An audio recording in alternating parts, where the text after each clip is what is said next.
All right, welcome everybody. Episode 22 of Sports Cards Live. Can't even believe we're here. I say it every time, but it's true. We're at episode 22. I have a really good show tonight for you this evening.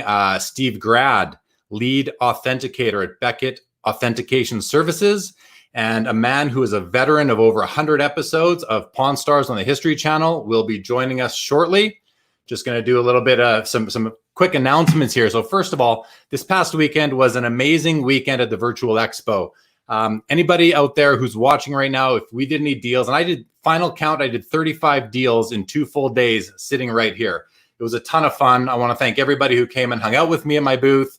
I want to thank everybody who viewed, and I want to thank everybody who I did the deals with. If you're one of those people that I did the deals with, I've started to get everything packaged up. I expect to get everything shipped out by Saturday. So don't worry, everything will be on the way. And if I owe you a tracking number, that will come too. I want to thank Amit Acharya, who joined me for the Virtual Expo preview show last Wednesday, and then the Virtual Expo recap show Saturday night. We had a great time. First of all, kind of setting up the expo on Wednesday, and then kind of shutting her down Saturday night.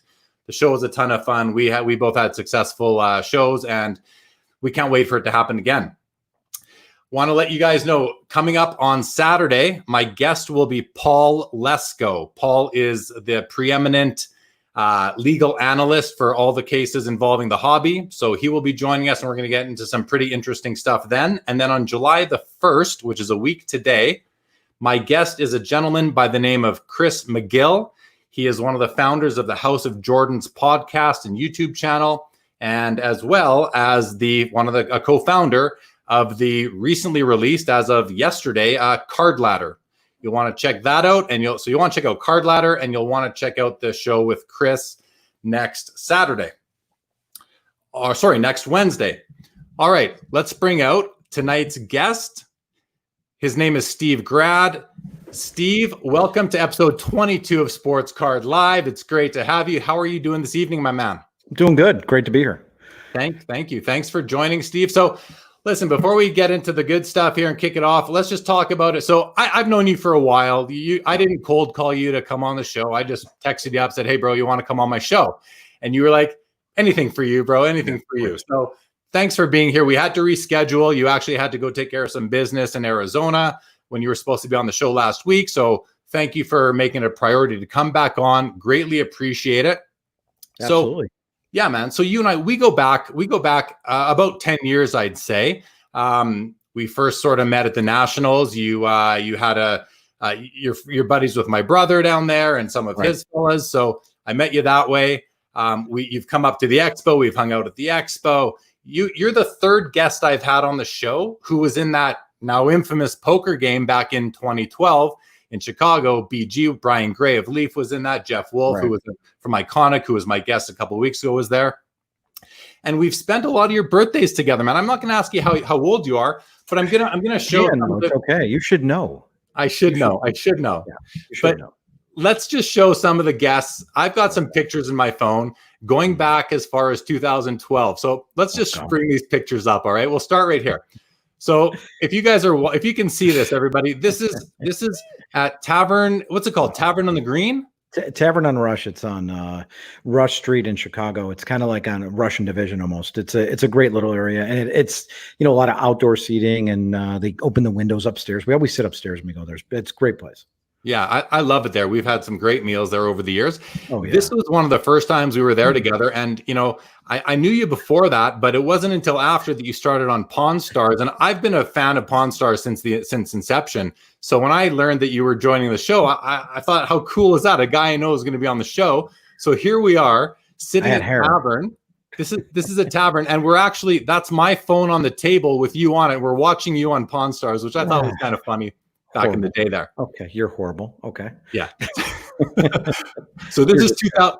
Yeah, this was 2013, Steve. Yeah, I know. You don't have to remind me. This is my favorite one. This was in is this Cleveland? This is Cleveland. Yeah, it is. Yeah. And that is a great steakhouse. I just can't remember the name of it. It's one of the better steakhouses I've been to in the country. Yeah, it could have been Gibson's or something like that. This is 2014. We're celebrating your birthday in Cleveland. Thanks. What does it say? It says happy birthday, and I censored the word underneath just to protect you. If you want to say it, go ahead. I'm not gonna. No, it's a kid show. We can't do that. Yeah, it's a kid show. Okay. Yeah. So Okay. this is 2014, your birthday. This is 2017, yeah. also in Chicago. There we are at Tavern again. There's a bunch of your crew is there. There's Brian from Beckett Authentication Services, Jeff from Iconic, amongst some other people there. Very, very good group. Here we are last year, also at Tavern, celebrating your birthday with Jeff, his wife, and your other buddy there. So good time. Yeah, that was a great time, actually. And it was just, last year was a little smaller. Don't you have a picture of the birthday cake from last year? I didn't include it, Steve, because it's I would have had to censor it again. So I didn't want to do that to you. Was that your idea? It probably was. I don't remember the details of the evening at this point. I'm sorry. Okay. Yeah. Well, it's a tradition that'll be sorely missed. Obviously, the National wasn't in Chicago, supposed to be this year. So we'll have to make up for it at some point. I'll be 50 this summer, though. So you're going to miss out on that one. And I'm a little bummed out about it. Yeah, man. I would have loved to celebrate 50 with you. But hey, we'll get a few more in before the days are done. That's for sure. 100%. Absolutely. All right. Okay, man. So listen. Let's dive in now. Let's talk about your history. So you're the lead authenticator at Beckett Autograph Services right now. If I'm someone who submits autographs to Beckett, I want to know, the lead authenticator, what makes you the lead authenticator? Kind of what is it that in your history prepped you to become for the role that you currently have? I think, when I started at PSA was 2002, and there was a need for another authenticator. Jim Spence worked alone there. Originally, PSA started off as this 4 or 5 man team where they would vote on stuff. And eventually Spence said, I could just run this thing better in Pennsylvania. So he moved it there. I ended up getting contacted separately by Collectors Universe to run their Quick Opinion, which is an online opinion service, which, by the way, Beckett has one. We can talk about that later. But at any rate, they ended up hiring me. I worked with Jim for several years, and kind of my career was started off on that. And you just kind of start up the ladder. And, I'd already seen so many autographs, Jeremy, and through the years and being a chaser and growing up in autographs and collecting it and going to card shows since I was, 9, 10 years old. So I'd gotten used to being around autographs, players, getting autographs, being at the ballparks, and I at that time I still was an advanced collector too. I was doing hotels and airports and all that type of stuff back then as a chaser. So I kind of had that history going in. And the more you rise up the ranks, when I get to Beckett here in 2016, I share that with Brian too, because Brian Sobrero, who left PSA with me back in 2016, the both of us left together. We both undertook this thing together, and I felt like he has risen up through the ranks just like I have, and we both do this job. And I'll tell you what, people say all the time, God, I would love your job. And I'm like, man, I don't know. I don't know if you could take the travel, and if you could take the hassling, and you could take people trashing you and the death threats and all that stuff, and nonstop working, where I'll work some nights till 3, 4 in the morning, or stay up 15 hours a day doing this job.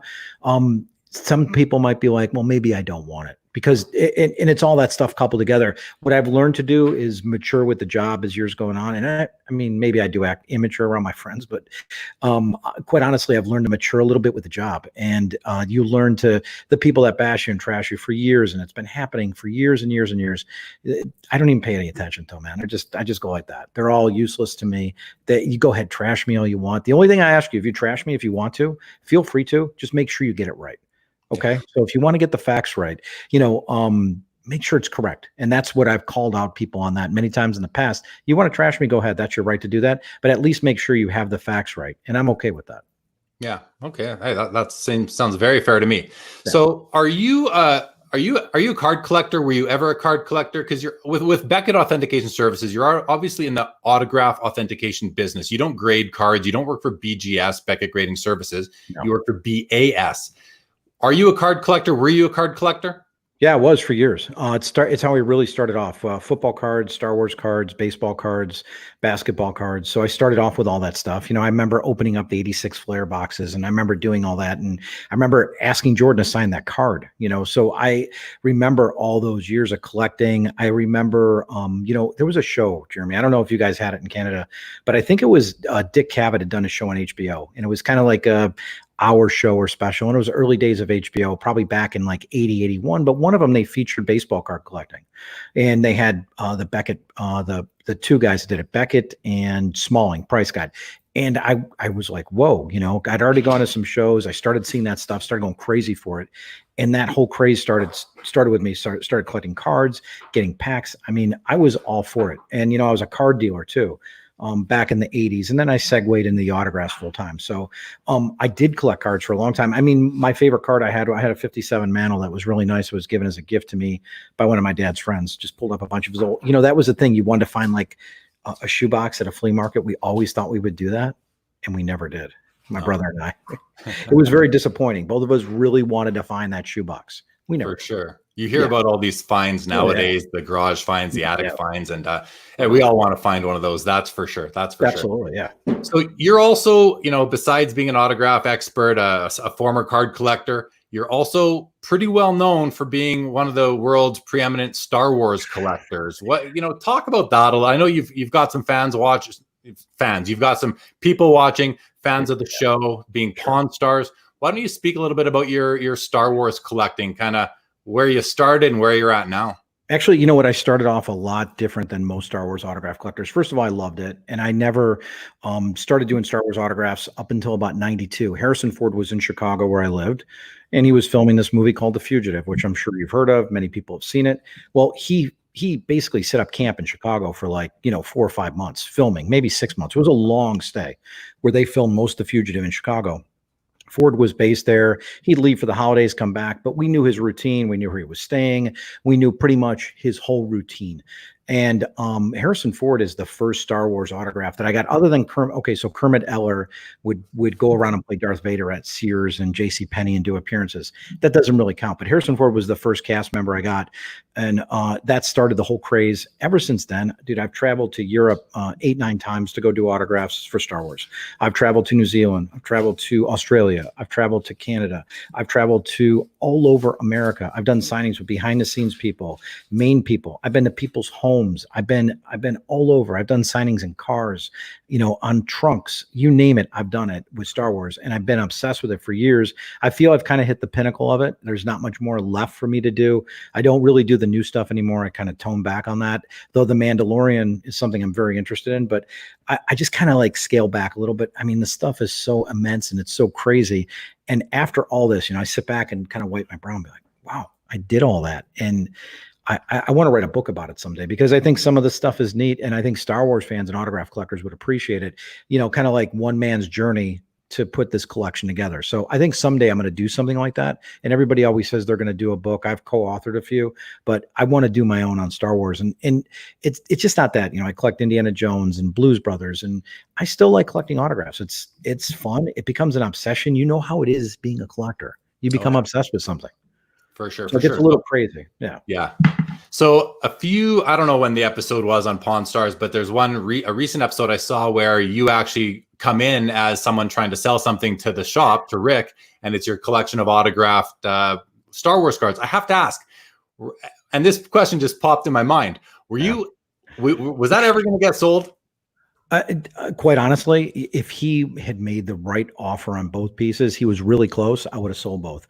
And as it was, I had some really good offers that day on stuff from him. It was legit too. This wasn't, you know, anything that was set up. They asked me to bring in some Star Wars stuff. They said, maybe we'll do something fun, because we did a Boba Fett prototype figure. And the guy brought it in. We did that. And they had said, hey, we're going to do Star Wars stuff. Bring in some cool stuff. So I remember driving it out to Vegas, and we did some cool Star Wars stuff. And was I prepared to sell? Absolutely.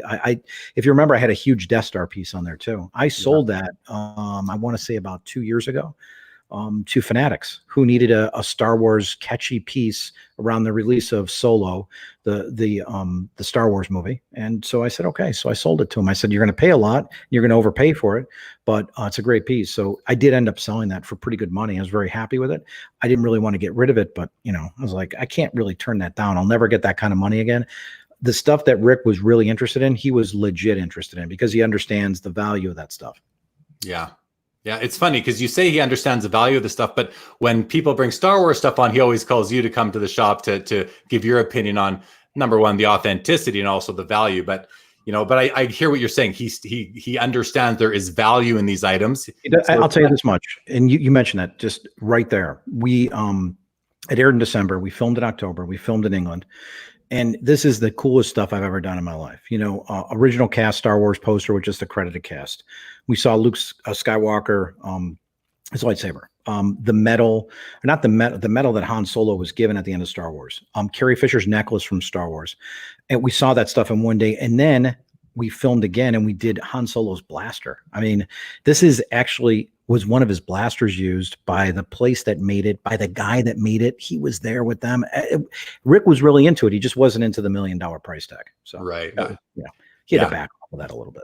Sure. I remember the episode. It was a great episode, man. Okay. So listen, before we move on, I want to start talking about a bit more about your career trajectory. You mentioned, you started off chasing autographs like lots of kids and teenagers do, sporting events, hotels, red carpets for entertainment, all that kind of stuff.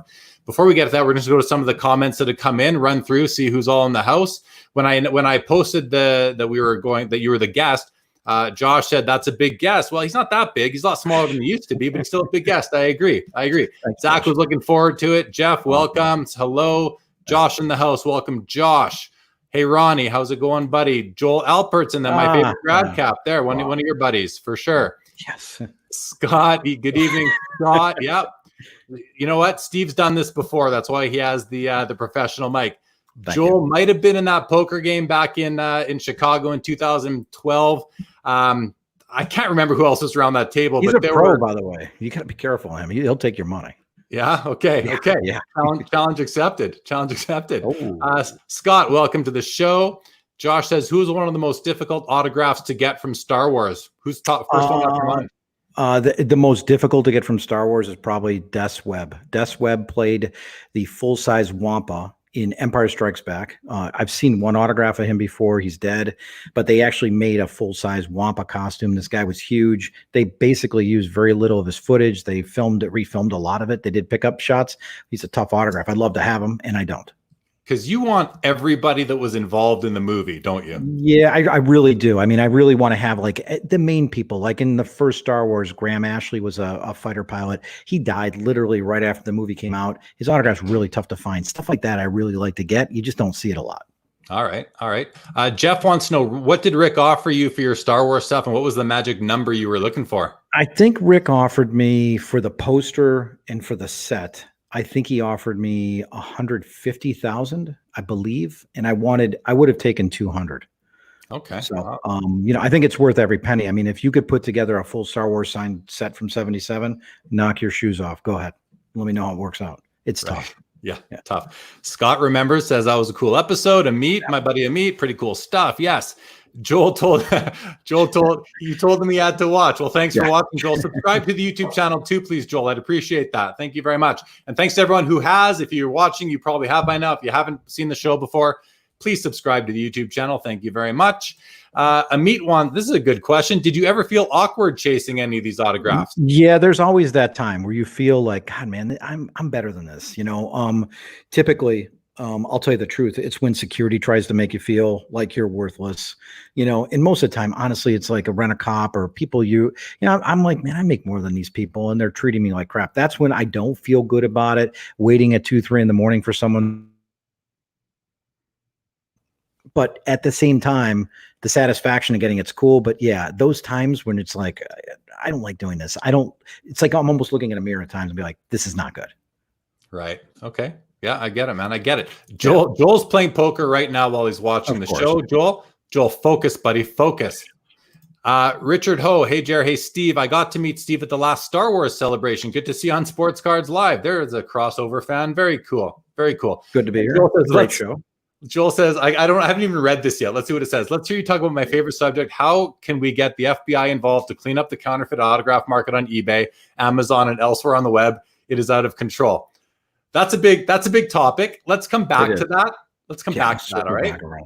He knows. We'll come back to that. That's a big topic. All right. So, Steve, I mean, something I want to know about is, you were at PSA as an autograph authenticator there for PSA DNA, I believe. Would that be what it would have been? Right. March 2002 through, I feel like it's a deposition. I've done a lot of those through September 30th or 29, 2016. So yeah, I was there for a while. Started off, and we talked about this before. I just started off as a senior authenticator, then principal, and it kind of changed a little bit. But about 2005, I pretty much took over the entire division, and I was running the whole thing. So. And so that was 2005. And then Yeah. you eventually, I mean, it was a big move. It was a big move in the industry when you, Brian, and I don't know who else from your team left kind of PSA together, and you guys migrated over to Beckett Authentication Services to start or maybe, relaunch the authentication business that Beckett had. Talk about like what happened. I mean, I'm curious, why the move? What happened? Why leave PSA and go to Beckett? Well, okay, there's a few things involved. I mean, first, I felt that after 14 years in that position that I had achieved a lot there, and we had great success as a company, record numbers, we're doing great things. I was paid very well. I'm not complaining about that at all. I had a really good deal, especially the last 6 years I worked there. I was compensated very nicely for doing my job and looking at autographs, but I also felt at some point, hey, maybe there's a little something else. Instead of renting a place on Park Avenue, and moving out and have nothing to show, maybe I could own a little something and have a little piece of it. So that's the difference with Beckett. Also, at the same time, I believe, and this is, probably differing in opinions, but, PSA wasn't really prepared when my contract was up in 2016 to come up to the table and say, hey, we've got this much more or whatever to make you stay. There really was none of that. I never really got an offer from them at all. And I'm telling you, zero. And I felt like I was being pushed in against a wall, and I just said, okay. I had a out in my contract, which required a 90-day notice. And I activated it in June of 2016, and I gave my 90 days notice, and Brian did as well. And that was the end of it. We felt we would be able to do some things at Beckett we've never been able to do at PSA, and we've been able to do that. And we have, a little more control over everything. And all of us have our own separate roles and certain things we specialize in. And, Brian has got his stuff he does. We've got, Charlie Price, who works out of Atlanta. He does his stuff.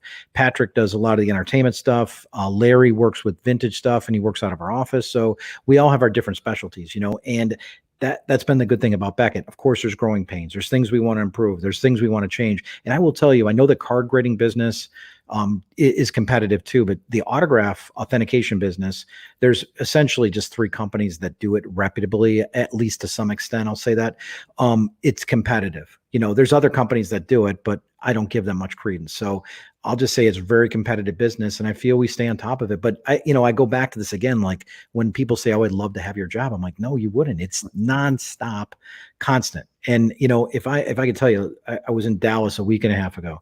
I worked on a Tuesday through a Sunday.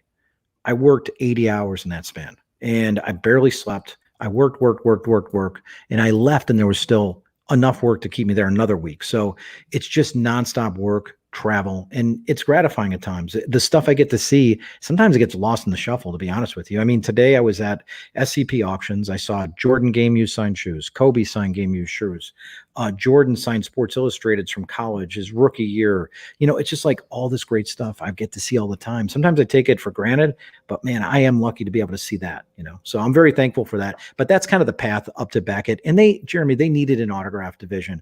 They had worked with JSA on slabbing stuff, but that was it. But they wanted to get into that side of the business. And I know they're very happy we've gotten them that point. And I feel what we've attained in such a short time is just absolutely incredible. Yeah. Awesome, man. So something I'm really curious about is that, the fact that watching you on Pawn Stars, it would, up until mid 2016, the caption when you came on would say Steve Grad Authenticator PSA. Right.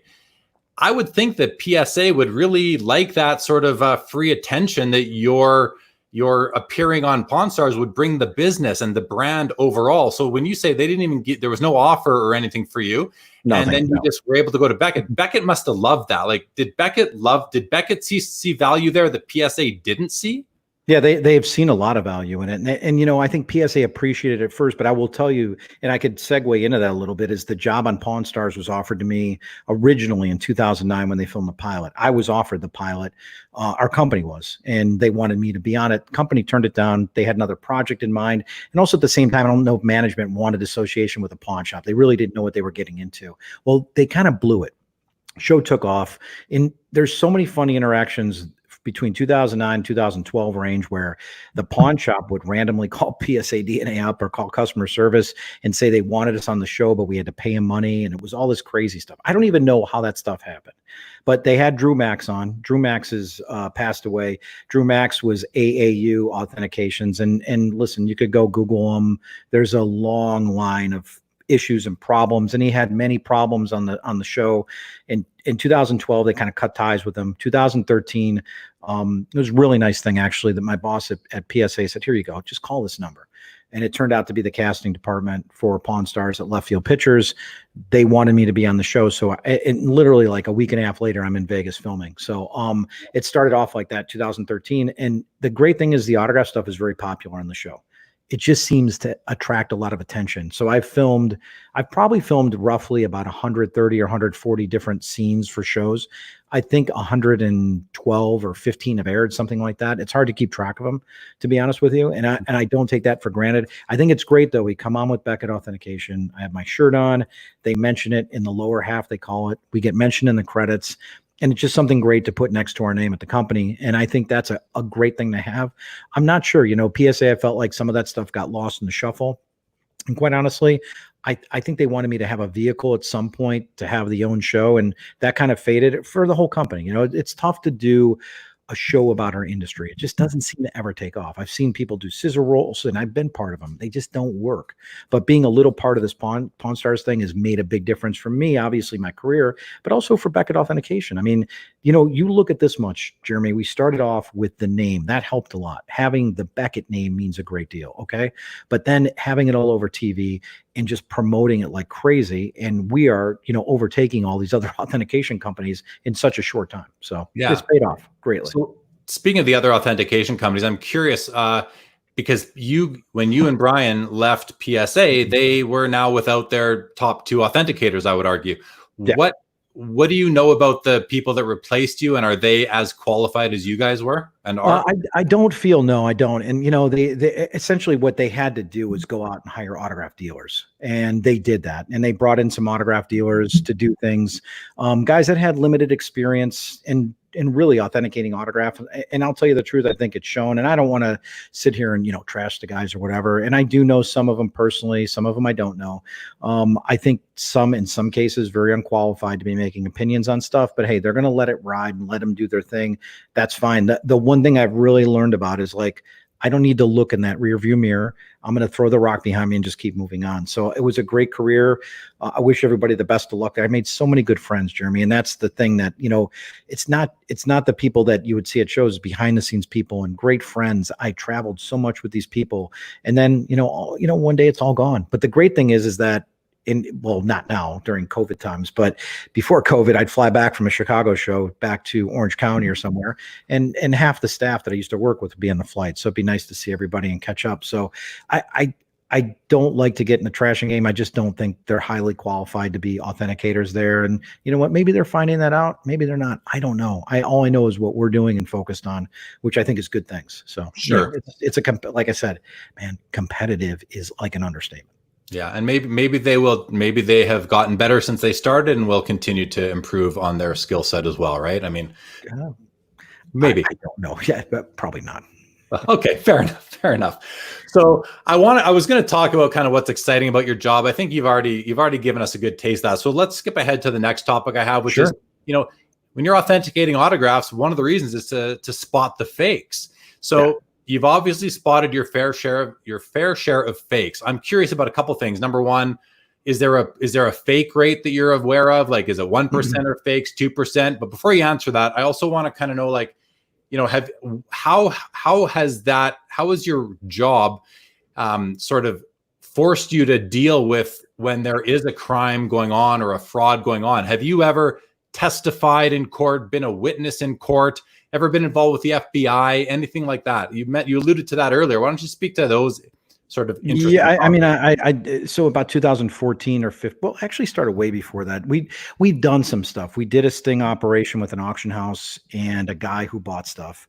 And I'll tell you what, man, this I will tell you, we marked a bunch of baseballs. So when we were at PSA, we had basically like a paint pen, but it was invisible, and we would have a laser pointer and it would light up. So that's one of the things they use to put on stuff to know if they've authenticated it. So what we did is we marked these baseballs at a certain spot, and we put a certain marking on each one. And lo and behold, a month later, this guy takes them, and he's at a show, Fort Washington show at the old Philly Expo Center, and he brings in these balls and tries to sell them to an auction house. And there they were. So the auction house actually took the items in and said, okay, we'll buy them. We contacted the FBI, who was alerted to this whole process, and we turned the stuff over. Unfortunately, they didn't really find it sexy enough, and they kind of let it go. But 2014, 15, I started working with the feds on a guy that was a lot of trouble, based in Southern California and also Mexico. And I thought the case had kind of died off. I'm in Los Angeles at a show in December, and it's a Friday, and I get I believe I got a phone call from I grabbed it. It turned out to be the lawyer for the company that owns Beckett, saying the FBI wanted to get in touch with me. I said, well, so you'll have to find out what they want, because usually when the feds want to talk to you, it's usually not good. So I've had that role too. But so at any rate, all they wanted to talk about was the case, and they wanted me to refresh their memory about it. And I had about an hour conversation, middle of December, right before Christmas, with an FBI agent. She wrapped up the case. They ended up arresting the guy when he was crossing over the border back in the United States. So, and ended up indicting him for forgery and a bunch of other charges. So he's a bad guy. He's been doing it for years. And I hope the feds and filling him in on enough information on how to find the guy. So that's one case. I've helped him before too, but I'll tell you what, the one thing, and Joe mentioned this about the cards, but the autograph thing, it's just not, I don't know if it's sexy enough for them. I mentioned when I talked to the FBI, the lady in December, I mentioned a bunch of places that they should be looking into. And it was kind of like one of those things like, oh, okay. Yeah, drop me an email. I'll look it over. And I was like, yeah, okay, let me just get off the phone, because they didn't care. And there's an auction company out of Pennsylvania they've been doing this for years, 15, 20 years. And they used to be an SCD. I don't even know. I think they're online now. And the stuff they sell is comical. And if you went back and looked through the years, how many Christy Mathewson balls they sold, and Ty Cobbs and Babe Ruth and Ruth Gehrig's, the numbers are staggering. You don't see Lou Gehrig single balls, but you could find them in this auction. I think at some point the feds would want to do something about that, but they don't even care about that. And the stuff that goes on eBay, it's hard to get them too involved in that. So it's unfortunate, but I'll tell you the truth, it is what it is. And to this day, I'm still tracking some guys that are forging stuff, and we've set up a few little traps here and there. I'm not going to mention, but there's a few things set up that they kind of fall into once in a while. So sure. So what rate would you say in your lifetime of authentication history, what rate of autographs that you see are fake? Can you quantify that at all? Yeah. Well, here's the thing. I would have to take out like the witness stuff, and that's the stuff we watch. Okay. So we'll take that out of the pile. Yeah. And then, I'd probably say submissions. I'll stick to just straight up submissions at an office and shows. I'd say that rate is right around 55, 60%. Oh, really? That high? Yeah, absolutely. Now, it's different when you go see a dealer, like, if I go to Mill Creek Sports and he's got bulk stuff and he's got 300 Drew Brees and 500 of this and 800 of this, that's different. But just pure submissions and stuff we've seen at shows and offices through the years, at least in my eyes, over the last 18, 19 years, yeah, it's that high. And, what brings it out again? Michael Jordan, The Last Dance, fake. It's all the stuff we used to see back in 2002 and 3 and the last 10 years and 15 years. It still comes out, and it's crazy to me. I still see the Operation Bullpen stuff, the 500 home run balls that are bad, the bad Mantles, the bad DiMaggios, the bad Williams. It's all still there. It's all still prevalent in the business, and the stuff's never going to go away. And the one thing to remember, and this from being a card guy, I think people like to collect cards, but they don't know everything about cards. They get fooled. Same thing with autographs. People love autographs. They love the novelty of hanging something on their wall. But at the end of the day, some of them don't even know good from bad. And I've walked in people's homes where they just have all their walls in their house filled with bad stuff. And I've just been bad. And it's just really embarrassing for them. One guy refused to pay us, it was just, but there's also setups where they try and bring you in and catch you and stuff. And, that's why I don't like to do a lot of house calls anymore, because I always feel people are a little, not everybody, but there's some pretty shady guys out there. You have to be really careful. So tell us about the Babe Ruth guy that you kind of caught. So the thing is that we've been working on this for years. And I'll tell you this much. a good forger is going to get stuff by. It's going to happen, and it definitely happens. And there's no perfection to what I do. I think the experience has helped me a lot. Being out there doing autographs my whole life, it's been a big part of it. But good forger is going to get you once in a while. So we'd really started to stick our eyes on this guy, and he would just forge high-end stuff. I refer to this. I've referred to this a lot lately, and people want to understand. You know who Mario Mendoza was? Baseball player. I think he played for Seattle, but they called Mendoza line. 200, right? Right. So the guys who really go for these high-end stuff, and this is like this Babe Ruth guy who's based out of, I'll just say, the Midwest area. He goes way above the Mendoza line. He takes it to a work of art. So he's a perfectionist in what he does. And he'd been doing Ruth for so long. Some of the stuff had been accepted by other authenticators, auction houses, just normal. Well, once we started sitting there and saying, wait a minute, why is he doing this? Why does he do this? So you start going through the signature, start to find 5, 6, 7, 8, 9, 10. And I'm like, wow, look at all these. It's the same ink on everything. But it's perfect. It's a work of art. So you start to catch him. Is he inscribing things how Ruth would? No, he's not. And that's what the bad forgers, not even the bad ones, but the good ones, don't pick up on all the time. Someone signs their name, how they do a certain thing, how they write a little thing. People miss that a lot. So those are the things you start to pick up after repetition, seeing it nonstop. And that's what that type of thing I've seen constantly throughout my life. And then you start to pick up patterns and you see what goes on. And then you start to track stuff. I'm currently tracking a guy here in Southern California who's forging stuff, entertainment stuff. But it's interesting to start to track and figure out that whole puzzle. And we did that with the Ruth guy. And there's another guy out east that does it too. He thinks he's a wise guy, and he lives out in New Jersey, and he's awful at what he does. Someday they're going to come down and crash on him. He's got a big house and drives a convertible, and he's got his hair slicked back and thinks he's somebody special. But there's going to be a day when the feds come down on him and say, hey, finally they're going to close it up on him. And I can't wait to see what they find. I want to see the different inks and all the stuff he manufactures and makes, because I did get to see that stuff when the FBI had their bust, many years ago. They wrote about it, books written about it. I got to see all that stuff in the warehouse. It was pretty cool. They take baseballs and they take all the markings off of them, and they take them and put them in dog food and bake them in ovens and then restamp them and do all this crazy stuff. I got to see all the stamps and all that stuff, and I think there's one stamp or two that they spelled the commissioner's names wrong. It was just like, do your homework, guys. Yeah. It's not that hard, Yeah, no, for sure, man. I hear you. Okay, so let's go to a couple of comments. Sure. Joel says that Joe Orlando thought he could replace the best autograph eyes in the business with dealers who are now behind a once trusted name in the industry. He was wrong. So I want to just point out, I happen to know who Joel Alpert is. For all the people watching, especially the hockey fans, Joel Alpert is Bobby Hull's agent, I believe, and represents some other athletes as well. So when you're making a comment like that, I think it's coming with some experience and probably some accuracy to it too. So he's a great cheerleader. He's been great, always on our side. I will tell you, I think he's right, and I would never disagree with what he's saying. And maybe I'm a little biased, but you can't just sit in 2016 when we were gone.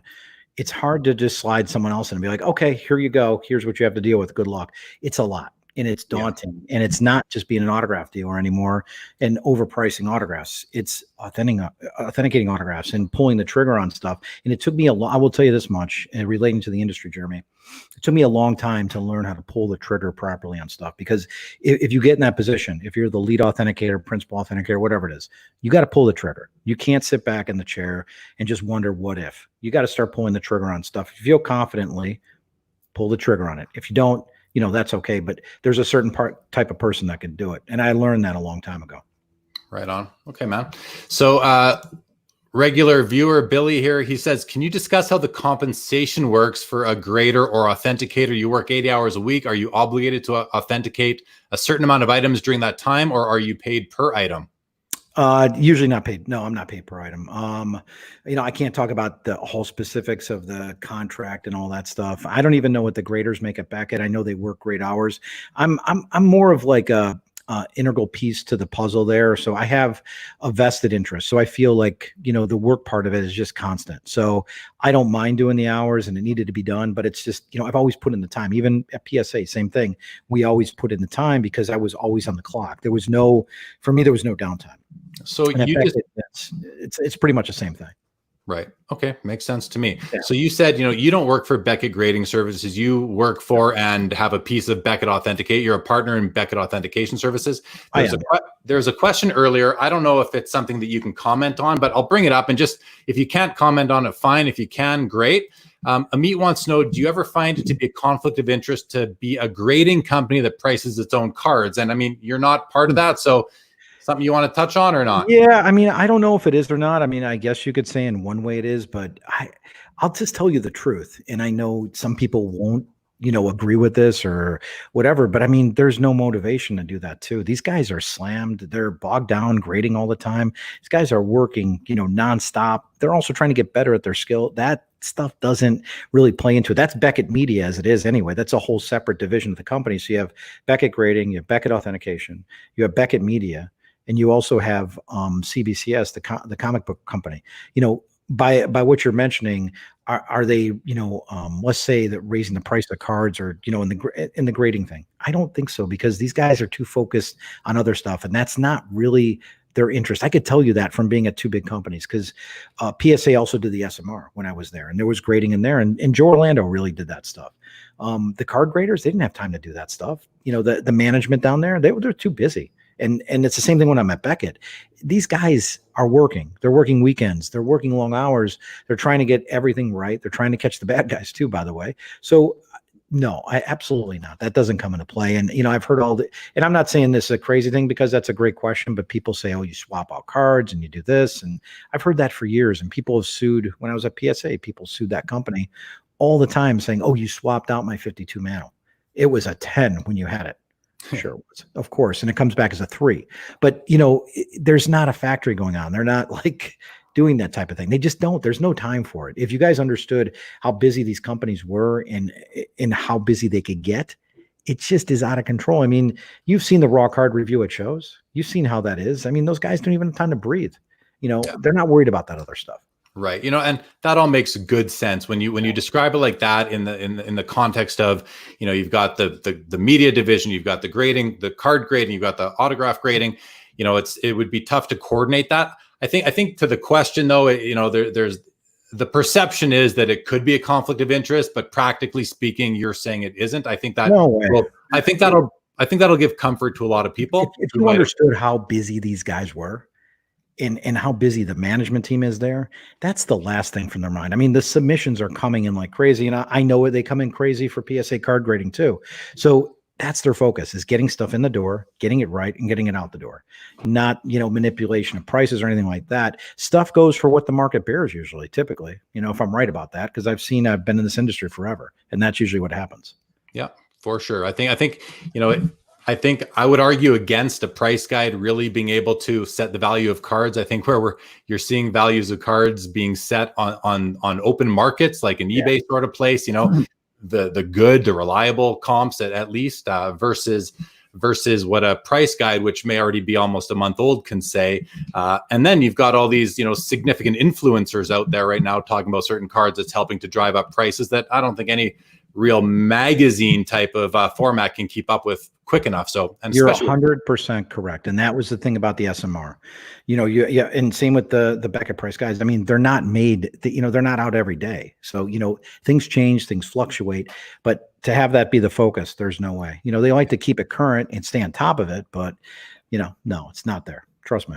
Yeah. Okay. Makes sense to me. All right. So you guys watching out there, you'll notice on the stream, on the ticker down below, if you're an anonymous Facebook user, please go to StreamYard.com/Facebook and click the big blue button. That way your question doesn't look like this, and I will get you more involved. But this anonymous user, Steve, wants to know, are there any big things coming from Beckett in the near future? So I think there's some stuff that we've thought about. There's some other avenues we've thought about going, action figure grading, getting into game used autographs, not game used autograph, but bats and jerseys, stuff like that. I think those things are that maybe are down the road somewhere. I don't know if it's going to happen soon, but I think once we get past this period, I think those are things we have an eye on, and we have had for a while. So hopefully that's somewhere we can grow into. Awesome. Okay. This next question, I was going to get to this a little later on, but let's just hit it right now. So maybe the same person says, are you finding a backlog of autographs from everyone sending stuff in with all this extra time? I'd say the backlog ends up happening on the getting it all processed. So it's just a big job. It's not something that's really easy. When I go to Dallas, and where I really work anywhere, but for example, when I worked in Dallas, I work on my computer. I enter stuff in the system. We're trying to get it done as quickly as possible and efficiently and right. But there's also the next step. Then it's got to go to another phase. So is there a significant backlog? Yeah, I'd say so. 2 to 4 weeks at least. They're working on encapsulation like crazy. There's resources in the building that you have to, have social distancing with. So, not everything works perfectly right now. I don't think at any business, but especially in Texas, we have to honor those social distancing rules. I worked out of a conference room with just another guy when I was there. So I had a lot of room to myself. So, we're looking to those type of things. Plus, we're doing the on-sites on the road. We've just gone off a huge road trip where we had guys in, Chicago, St. Louis, Minnesota, Wisconsin, Pittsburgh, Chicago again, Detroit. So we're constantly like moving around, doing stuff, getting stuff in the office. And I don't know how they breathe, to be honest with you. They sent me, I have a package waiting for me to sign 500 letters. So, and they need it back Friday. So it's a lot. No rest for the wicked, man. No rest. Okay. Jeff, this is a question from something we were talking about 15 minutes ago. He, comments, it's interesting, the invisible ink that you put on items that are not real. Is that still common? Is this something that's happening? PSA probably still does it. And we did a PSA. It was just like a little paint pen. You swipe a certain area. And if it ever came up saying, did you authenticate this piece? You could take the laser and just put it over it. So that was years ago. They do make little invisible ink with something you could check. I have one of those pens actually, just in case I run into an instance where I think something's going to come back forged, or someone says to me, hey, can you mark this? I think this guy's going to buy this and forge it. So in those instances, I do have a little pen that's, you could find, I think on Google for that or something, or Amazon. So, but when we did a PSA, we marked the stuff. Sometimes it ruined items because the stuff would come out too quickly. So I never really like using it too much. Okay, fair. Charles wants to know, how do you find authentic autographs, also known as exemplars, to base the ones sent in for authentication off of? I think you start building an authentication database. I started building it as a collector, and then you transfer that. And then you start working as an authenticator. When I started in 2002, you start building a database of stuff that's authentic, contracts, team baseball, stuff like that. And then you start weeding out, and that's kind of how it starts. It just starts off really small and you just build into it. Contracts help, checks, official documents. And those are things I've been fortunate enough to see through the years. In 2002, 3, 4, 5, you couldn't really research that stuff. Even 6, now you could go online and look for all that stuff. It's all out there that's been sold. So that helps too. But I have a pretty extensive database that I'm able to reference pretty much anything I need to. Once in a while, yeah, there's times when you just got to take a step back. There was a football Hall of Famer, not even football Hall of Famers, a football player who died in 1967 in Vietnam. He played, I think, at Army or something in the 50s, but he ended up dying in 67. And just recently, I think we had 2-3 pieces submitted of his signed by him, and I had to punt him back because, to tell you the truth, I couldn't find much on the guy of anything at all. So I'm still kind of looking for exemplars. I save those. And then if I see more in the future, or maybe an album page or a team sheet or something I know is authentic with other authentic signatures, I could start to deduct, well, okay, I think this is probably real. So stuff like that. But it takes a while for some stuff, it takes a while to build an exemplar database of deceased Hall of Famers, or a guy like Tim Keefe who didn't sign much, or there's not much known of him. So it takes a while. So you have to gradually work through that process. Oh, that's a great explanation. Thank you for that. Billy wants to know, and we talked about this earlier, Steve, so I think I know who you're going to say, but which celebrity or star has the most variation in their signature and is the hardest to authenticate? I'll tell you what. Okay, so there's a lot of them. Celebrities' autographs just turn to slop. Someone showed me a Ryan Reynolds autograph from 2000 compared to now, and it's not even in the stratosphere. It's so different. So guys really vary it up. But the guy who I love, Harrison Ford, so I'll use him as an example. And he's taken his autograph from being, he's always very strong signer. That hasn't never changed. But he's got so many different variations of his signature. Let's go back to like 74, 75 when I could track him, all the way up into modern when he does sit down signings, but maybe signs in the street, but maybe Harrison's in New York and he's had, 12 beers and he's a little tipsy. And then you get those autographs. Or maybe he's at Comic-Con one night at 3 a.m. and he signs and he grabs the top of the pen and just signs lightly. I don't even know why he did it, but there's all these different variations. The new stuff could be very difficult. I think the Sharpie autographs are really hard to authenticate at times. And that goes for Harrison Ford, goes for any kind of celebrity. It's very difficult. Al Pacino, if you see him on the streets, he might do a check mark. But Al Pacino at a signing where he's sitting down, and I've been present at a bunch of those, he signs a nice full letter signature. So it goes all over the board. It's very fascinating to see how they change. John Travolta has this horrendous in-person signature that you're wondering what is going on with it. There's one right there. Okay, so there you go in the back. So, yeah. And at the same time, the stuff he signs at shows is really nice, and it looks so different than his in-person scribble. And the funny thing is, John Travolta did a few shows starting this past summer, and he signed pretty nice. And then he did some events in LA and New York, and I saw the autographs. I'm like, that's how he signs at shows now. I'm like, what's he just switching like that? It's crazy. But I think Harrison Ford is the one. He's my favorite, but I love the evolution of his signature. It's pretty much been, went from this beautiful every letter signature to all over the board. And I think during recent signing, he was asked to sign his old school signature, and guys don't really remember. I said to Lars Ulrich from Metallica one time, I'm like, can you sign like you did in '83? He's like, I don't know if I could do it. I asked Kirk Hammett. I said, can you still do that? Kirk Hammett used to write Kirk Hammett. Then it just became Kirk, or just whatever it is. I don't even know what it is.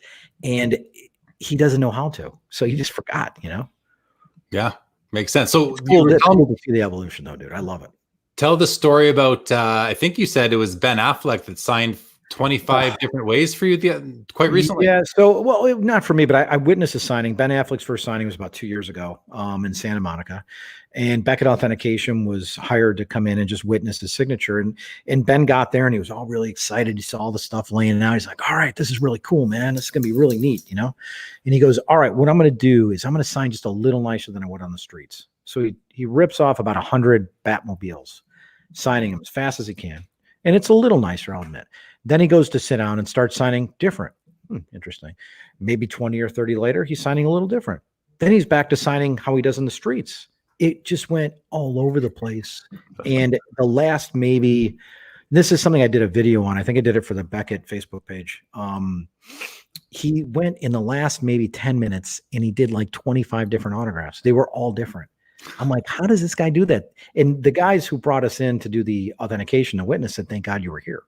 Because no one would believe he signed this stuff because it was all over the board. But I don't know if he was playing around with it, but I guess he just felt like comfortable changing it up, and they had him sign stickers too that they put on the cards, and those were all over the place. Like one to another were all over the place. At least when you sit down with Al Pacino, his autograph from the first one to the last one he signs at a signing, they're going to be consistent. They're going to almost be the same exact thing. Ben Affleck, all over the place. And I know he's done a show or two of signing since then, and they vary still. So it's just how he is, I guess it's that. Did you end up adding like 25 new exemplars to your library after that? Yeah, I did. Yeah, I did. It was really neat. Yeah, I guess that's part of the job, right? I've gotten him on the streets too, where he just signs a B, and I've gotten his autograph where it's really nice. He's just all over the board. He's a really nice guy, but he's so inconsistent with the signature. You just don't know what you're going to get. All right, let's switch gears here. There's a question from Nick. He asks, what's your thoughts on the somewhat sting operation that happened at the Expo in Toronto a few years back when I watched the video footage of all the people that said the autos were authentic? It blows my mind. Paul says, was that the one on TSN? He says, yes. So are you aware of that sting operation that would have happened in Toronto? Yes, I saw it. It was online somewhere. And I think they did, was it Worsley or Johnny Bowers or Ted Lindsay?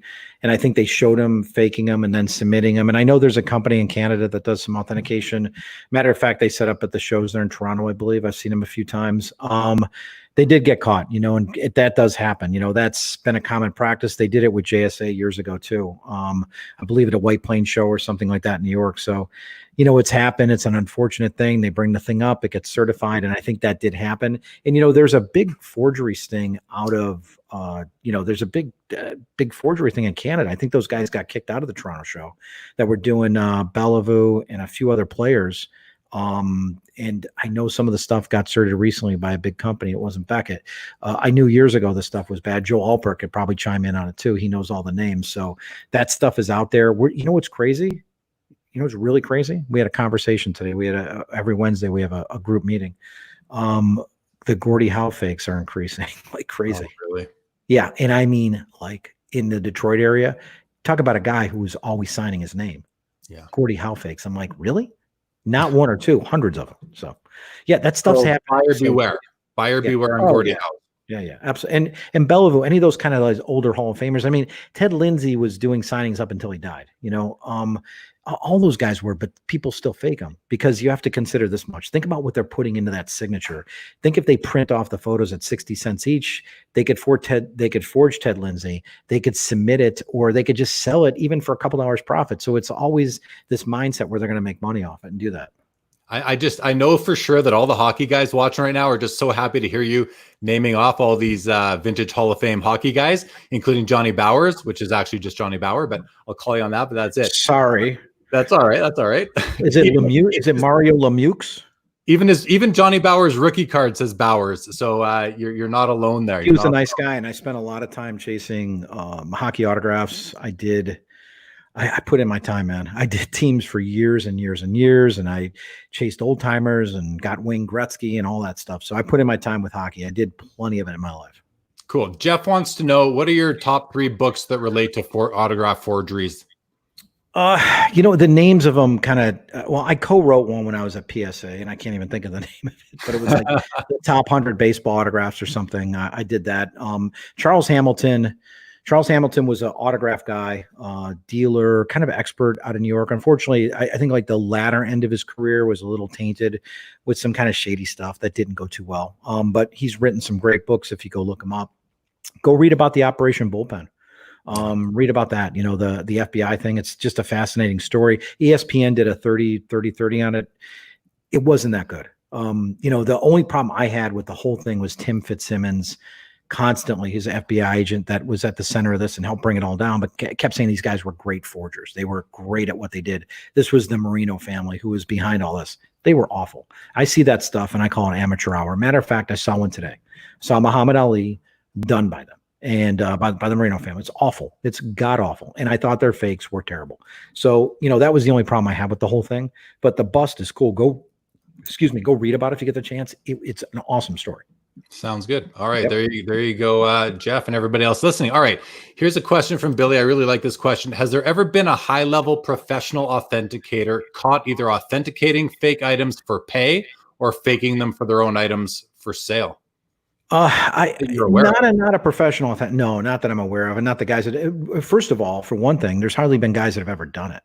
When you go back and look at the guys that have been in the authentication business and done it effectively, there's just a handful of them, and that's the truth. There's just a handful of them. But there's guys who claim they're experts in stuff who have forged stuff, and there's a big one out in, he's out east. He hides in basements and stuff like that. He's one of the biggest serial forgers of all time.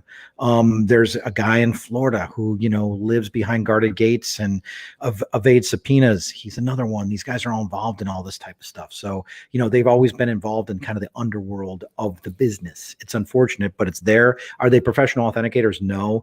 Do I know any professional authenticators that have taken part in that type of stuff? No, absolutely not. I mean, the guys work really hard at it. The guys that do it, the guys that I work with, no, it's not worth it. And I've always heard this. Oh, you guys sell stickers. Sure. Okay. So what am I making out of it? Go look for the bank transfers. Please go look at that stuff. Go look at my bank records. I'm not taking money to authenticate stuff for any authenticator. I think that's ridiculous. It's that you get to a certain level, and I work for 2 really big companies and built up a good reputation. Why would I do something underhanded like that? It doesn't make any sense. And just for such a small payoff, I've been offered so many times, hey, dude, just cert this. It's going to go in someone's collection. Don't even worry about it. No, I'm not going to do that. People are like that. It happens. Those are the people I like to walk away from. Hey, come on, this Babe Ruth's like a 10, isn't it? No, it's like a 7. Come on, just say it's a 10. It's going to a private collection. I don't do stuff like that. So, I work really hard at what I do. I don't want to knock it down with just one little stupid thing. Just destroy it. It's not worth it. Yeah. No, it takes a life. I think the guys that do it professionally right now, just a handful, would never do it either. And I feel pretty confident saying that. That's good. Well, you don't want to ruin your reputation that you spent so long building, and it doesn't take much to get, that one person who asks you to cert at a 10 when it's a 7. They could easily just, report you or hurt your reputation with that information. Not worth it at all, for sure. Here's a question. Does Beckett grade Sports Illustrated magazines? Don't grade them, but we do put them in a magazine slab if they're signed.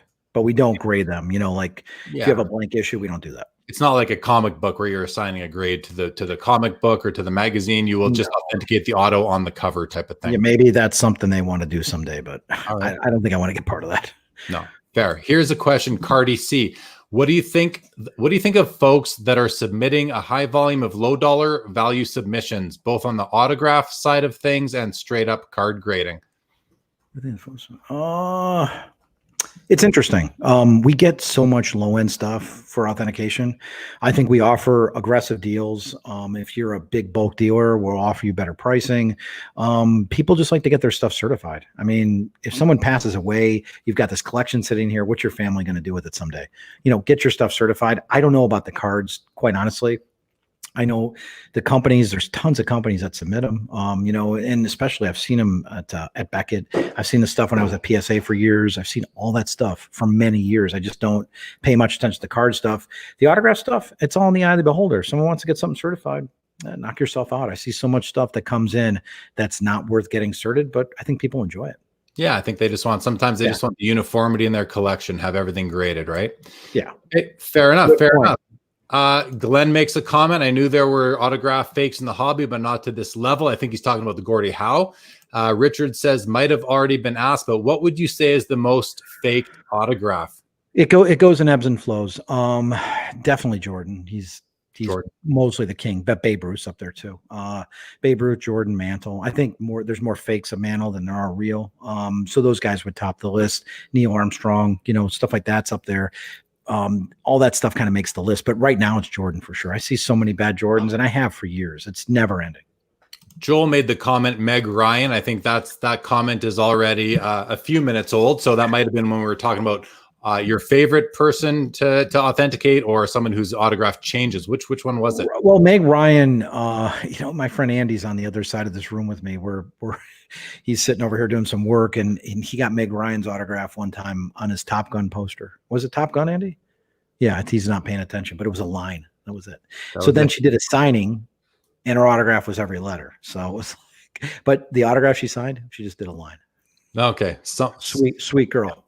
Tough to call that an autograph, but fair enough. It's ink on paper. Okay. Paul says, is there a way to account for autograph changes? Looking at Gretzky signed upper deck cards, it's changed from 1990s until now. I think I'll tell you the truth. Gretzky's autograph, if you look at it on his rookie cards or when he's really young, it's so childish. It's sloppy. It's kind of just broken. It's not pretty. He started to get really nice with his autograph through the years. And then he signed so much, and don't think Gretzky's like a rare autograph or anything. The guy has been a signing machine literally his whole life. So, he gets sloppy at golf tournaments, but then the Wayne Gretzky authentic stuff is neat. And I've seen the upper deck stuff that's nice. It just varies with him. I think he's a fascinating look at a guy who's switched up his autograph in terms of like neat, sloppy. It's been all over the board with him. And then, now I'm seeing stuff coming back in the mail from him that looks authentic, that people are getting back in the mail from Gretzky. Years past, Gretzky, if you sent to him, they'd be an auto pen. So that's pretty fascinating to see. In person, Gretzky was usually a great signer. I would say there's rarely an occurrence where Gretzky wasn't nice. I've had chances to get him on 10, 15, 20, 30 things at a time before. So, but does he vary? Yeah, he would get short with his autograph. It gets sloppy. He'd connect it all together. It's all over the board, to be honest with you. Fair. All right. An anonymous user just wants to thank me for hosting and for you for answering his questions. So, thank you, Steve, for answering all these questions. It's so far been awesome, and we still have a bit to go here. Joel says he got them kicked out. That must have been the people that got kicked out of the expo for that. He did. Yeah. Fake autographs back when.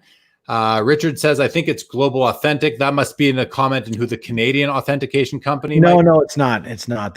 So Global was a company that started about, they started with card grading. I want to say they started in about 2001-ish range, somewhere in there. And then he started with autographs, and they just, it went downhill really fast. They started off with a big bang, and it just all kind of went downhill. I think they're still in business, but I don't, okay, who knows? It's not like they're a factor, but that's not the Canadian company. All right.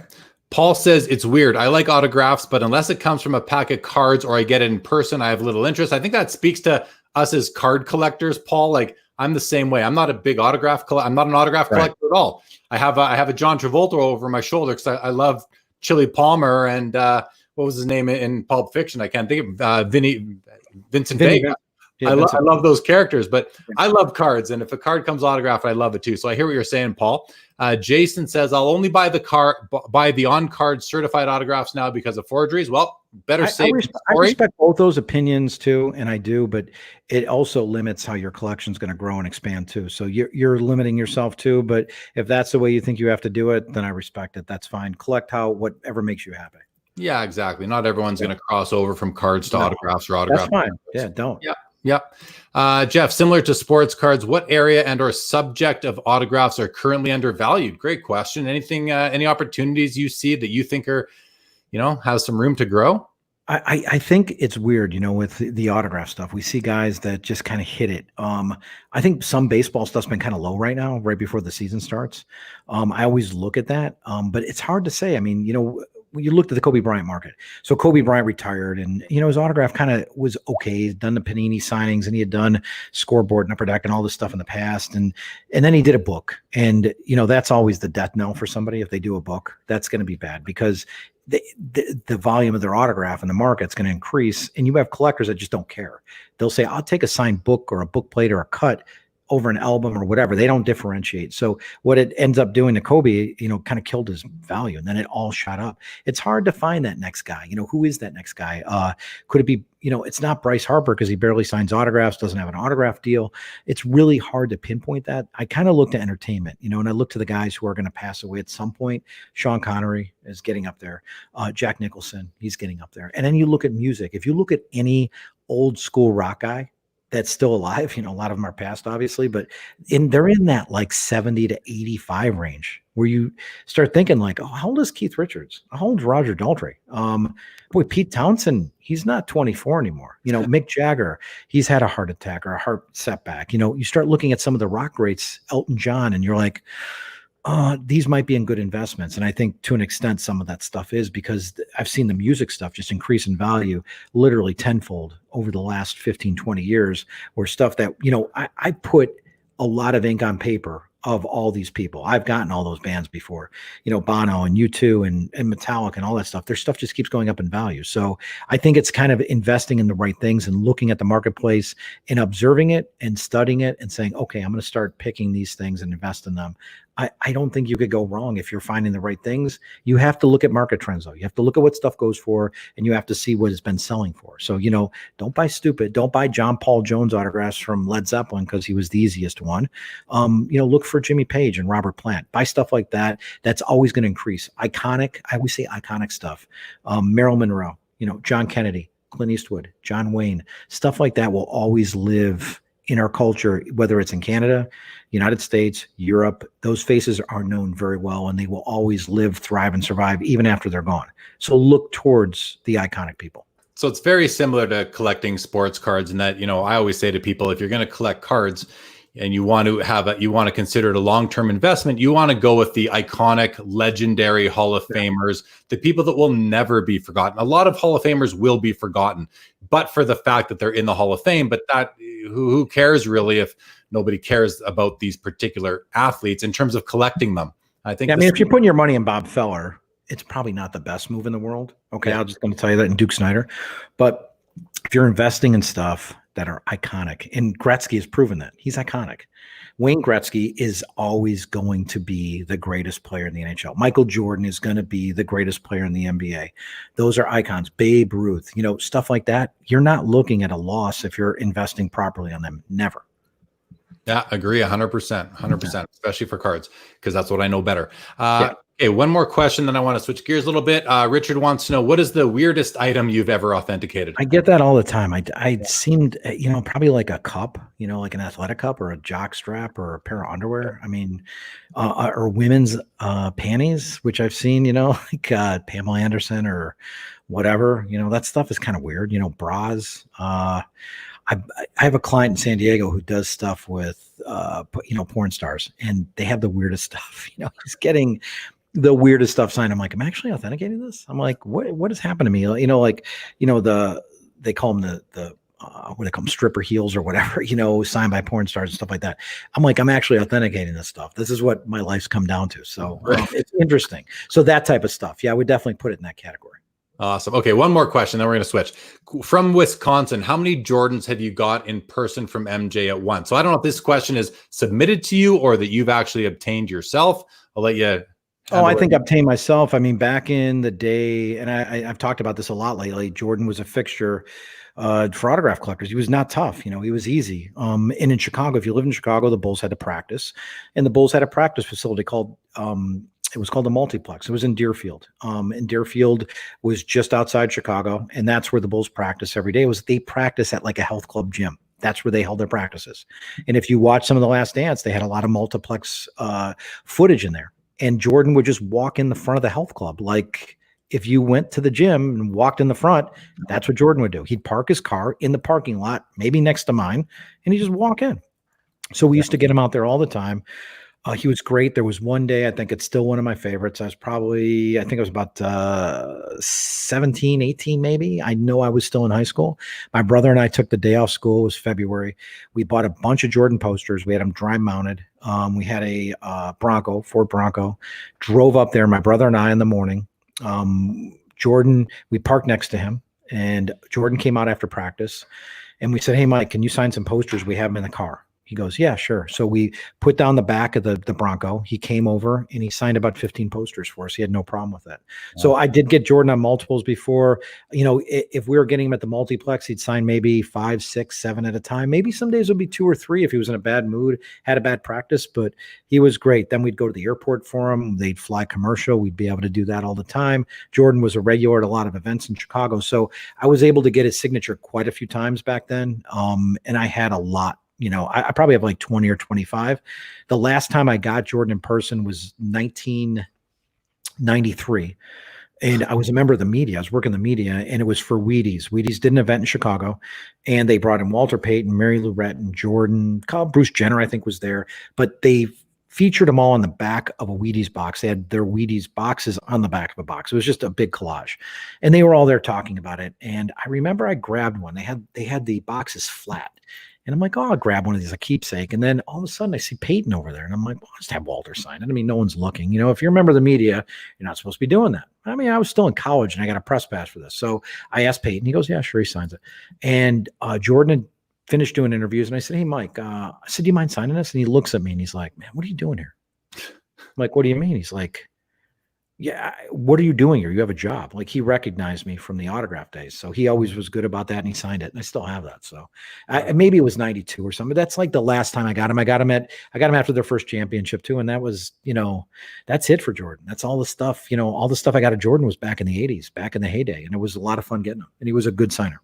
Right on, man. That's a cool story. So I keep saying we're going to switch gears, but there are some really good comments coming through, and we've covered some stuff I wanted to do later. So I'm going to continue on the comments here. Here's one that I like from Georgetown Vintage. Gary Vaynerchuk has recently stated that the trading and authenticating business will one day become automated. What are your thoughts on that? Is there a benefit? Is it even possible? Is it possible? I'm not going to rule that out. I started working with a company that wants to plug in, we'd be able to put a Mike Trout in, and it would be able to tell us within a probability if it's a signature. And that's something that's being worked on now. Do I think it's the future? I don't think people are ever going to rely on a computer to call baseball games. I think they're going to rely on the umpires. I still think that's going to be a thing. And I still think that human hands and eyes matter a lot in this business. Could it be used as a backup? Okay, here's a good example. I have my team of guys. We have a let's say we have a Mike Trout autograph, because that's a good example. His autograph's all over the place. We have a Mike Trout autograph. Okay, we're all debating on it. We're all split on it. We're not sure if we should do it or not. Maybe you feed it into the program, however we do it, sent the scan or whatever, we put the scan in, and it says there's a 98% probability that this is not a signature. Okay, so maybe that would help break a tie, but would it be the final decision? No, absolutely not. Yeah. Awesome. No, I love that. Okay, And, man. and that's something we're working on right now. I started the test subject's going to be Mickey Mantle, so we'll see how that goes. Just on flats too. So there's a lot of variables involved. This isn't like something you just whip together. And I think Gary's got a decent point, but you can't have that. I still think people want that human part of it too. You can't have a computer do all that stuff. Yeah, fair enough. All right, I'm going to take a second and I want to welcome all the viewers who are watching Sports Cards Live for the first time. I think Steve, thank you for bringing some new viewers to the show. I appreciate that. Of course. And if it's your first time, please do subscribe to the channel on YouTube. I'd appreciate it, trying to grow this thing as much as I can. So thank you for that. I do appreciate it, everybody. And on the YouTube channel, this is episode number 22. So there are 21 previous episodes. All but one of them have a guest. And I haven't had any other guests before who've been on over 100 episodes of Pawn Stars, but I do still have some episodes. Have had some guests who are, industry insiders and have, some interesting discussions. So please do go back, check them out. They're long episodes. Feel free to consume them in little chunks, 10, 15, 20 minutes here or there. The nice thing is that YouTube will remember where you left off. So please do go and subscribe to the channel. I greatly appreciate it. Thank you very much. All right. Joel confirms it was Universal Autographs was the company in Toronto. Okay, there you go. So that's interesting. Here's another question from Billy. He wants to know, can you think of anyone famous that absolutely refused to sign throughout their career? There's a couple guys that kind of struck a chord throughout their lives. I mean, guys had to sign. I mean, in basketball, Happy Harrison was like a notorious bad signer. He was just a bad guy, but then he did golf tournaments and signed. In baseball, you had just a rash of guys that were just vile. Randy Myers was one of them, a pitcher back in the 80s and 90s, just terrible guy. He was just not good people. You had people like that would kind of insert themselves. Mike Marshall, pitcher for the Tigers and Dodgers, and I think he won a Cy Young Award, really good pitcher. He's a doctor. He looked down on the whole autograph thing for years and wouldn't sign, but then finally he decided to sign. And he said, we're not a good role model. Go find a teacher or something. I'm not a good role model for you. There were always guys like that, were just kind of quirky throughout their careers. I mean, there was years where Willie Wilson, the baseball player, wouldn't sign. It goes in these ebbs and flows. George Bell was a great example, a Canadian baseball player, played in Toronto for years, a great player for the Blue Jays, but he was an awful signer during his career. But then he does signings after he retires. So it's like, it's hard to say, because at some point, these guys are just going to end up signing at some point. I mean, even entertainment, Bruce Willis signs autographs, but he's someone I just call vile. He's a nasty guy. So, but they end up signing. So is everybody impossible? I mean, there's a couple guys you can't find. I mean, Herman Hill's tough. Was eaten by sharks, during winter ball one year in 1970 or 71, maybe, but his autograph is tough to find, but he was a good signer. So, there's guys that just don't like doing it, but they end up doing it. Bryce Harper's not a nice guy. You talk about guys that just aren't nice. Bryce Harper's one of them. So you run into stuff like that throughout your life, and you see this, but eventually everybody's going to end up signing some way, somehow. You're going to end up getting their autograph. For years, Liam Neeson used to say, I don't sign Star Wars stuff. He signed it. Natalie Portman said, I don't sign Star Wars stuff. You still find it because she's done it. So they end up doing it. So it's out there. All right. Good. Okay. We're going to keep on going with questions. Let's go here. So Richard says, have there been instances where certified autographs that have come out of a pack of cards, say from Upper Deck or Panini or Topps, has failed authentication or failed certification? Sometimes I look at the slate of autographs in a particular product, and there are some big variations throughout a 1,000 card print run. I got in some trouble for saying this, so I'll just say that there are some things that look really weird, and we know there's been auto pens used by celebrities to do the stuff, and you guys also know about the Dak Prescott stuff that happened. Very unfortunate. Panini made good on it, but they got fooled. They were convinced they were real, and I've seen there's a really big, and I'm not going to name it, big NBA Hall of Fame player, one of the greats of the game. His stuff, I've seen it in some of the card companies. It's all secretarial. But sometimes the card companies don't want to admit it. They don't want to say, hey, this actually happened. It's tough for them to do that because, think about this. They're not seeing it get signed. They're not, in the most part. Sometimes they do, but these guys are just signing this stuff for their agents. Or, I remember doing an early signing with Deshaun Watson at his house, and he was living down in Dana Point, California, because he was here for a quarterback thing, a camp that he was part of. And I remember seeing all the cards sitting up on his, it was in his kitchen. and he had like boxes and boxes of cards to sign. I mean, they're not watching that stuff signed. So could there be? Have I seen some shady stuff go on? 100% stuff that's not right. You see it and you're like, no, that's not happening. So does that stuff happen? Yeah, will continue to happen. Yeah, I'll tell you, I have no doubt about it that it's going to continue to happen because you don't have it in their hands. I mean, think about it. But I did get in some trouble recently mentioning some stuff, so I'll just stay out of that. I think there's some weird stuff I've seen, and I'm not mentioning companies or anything, but I think the players, they don't want to sit there and sign all that, and they're getting paid a lot of money. They'll take the money and maybe have a family member do it. It happens a lot. I mean, as you see the autograph kind of, lose quality over the course of a large print run, it could just be because they're getting tired and sick of doing it. There was a hockey player, Devontae Smith-Pelly, who for an Upper Deck product stamped the cards, and people were calling his name is Devontae Smith-Pelly. They started calling him Devontae Stamp Pelly because he was stamping his cards. He had an autograph stamp, and that was caught because every autograph on every card was the exact same. So it can happen for sure, right? I mean. Well, the Dak Prescott thing was a big one. And you know what? At least, and I think for a long time that thing was I know the whole background to it. I know how it happened, and it's unfortunate that it did happen. And the thing that I did mention this, and this is something that people don't like to talk about, however, but the Cowboys for years have had auto pens come out of their team, not on official product, not on cards, but if you sent to Roger Staubach, if you sent to Troy Aikman, if you sent to Tony Romo, those would all come back auto pen. They have an auto pen there that is signed for their quarterbacks for years and years and years. So when I saw Dak Prescott's, was I surprised that happened? Absolutely not, because they had that history of it. So that type of thing happens. I don't think the players either take it too seriously either. You know what I mean? Yeah. It's a big deal to these companies. They're paying a ton of money, and to have that happen, it's very sad that it happens. At least you want to have a real autograph in there, Yeah, fair. I also want to mention Richard Ho, who asked that question, he was part of the virtual expo. He was attending the virtual expo this past weekend, and he ended up getting married on the Saturday. Richard, congratulations on your wedding. Congrats. Thanks for the deal with me for purchasing the card. Sam, hey, Jerry, I hope you're not regretting selling me those Gretzky's. Great show, gents. I am not, Sam. I'm happy to see them go to a great home. And thank you for tuning in, as always, Sam. Richard says, I have a shirt autographed by Arnold Schwarzenegger I want to authenticate. Would you recommend cutting the shirt down for more of a cut auto, being easier to frame, or leaving it intact? Don't mess with it. Just leave it as is, and then get it authenticated. Is that a golden rule? Don't mess with it. I mean, okay. Today I saw a piece at an auction house. It was a Michael Jordan. It was signed probably when he was I'd say it was probably when he was in college, a junior. Very nice autograph piece, but the whole thing was hideous, and it had tape all over it and little photos, and it was awful. So they just cut it down and put on an index card.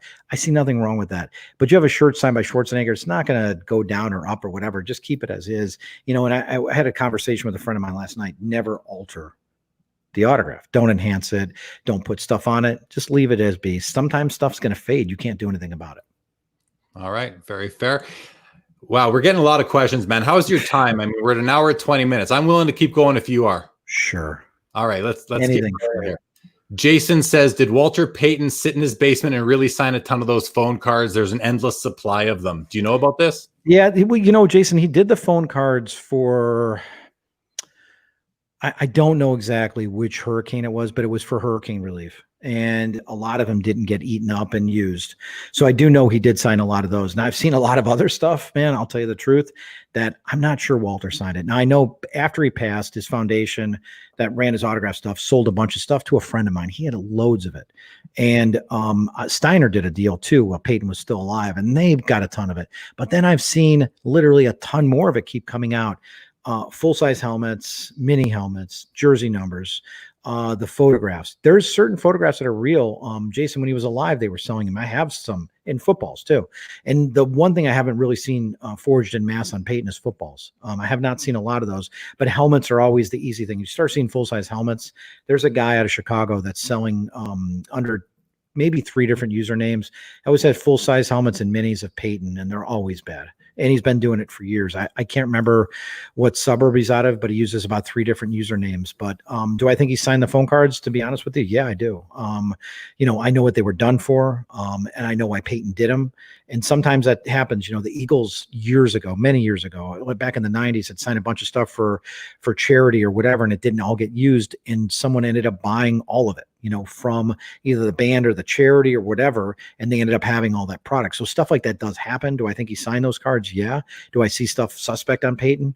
Oh my God, yes. Cards and index cards and jersey numbers and you name it, it's out there.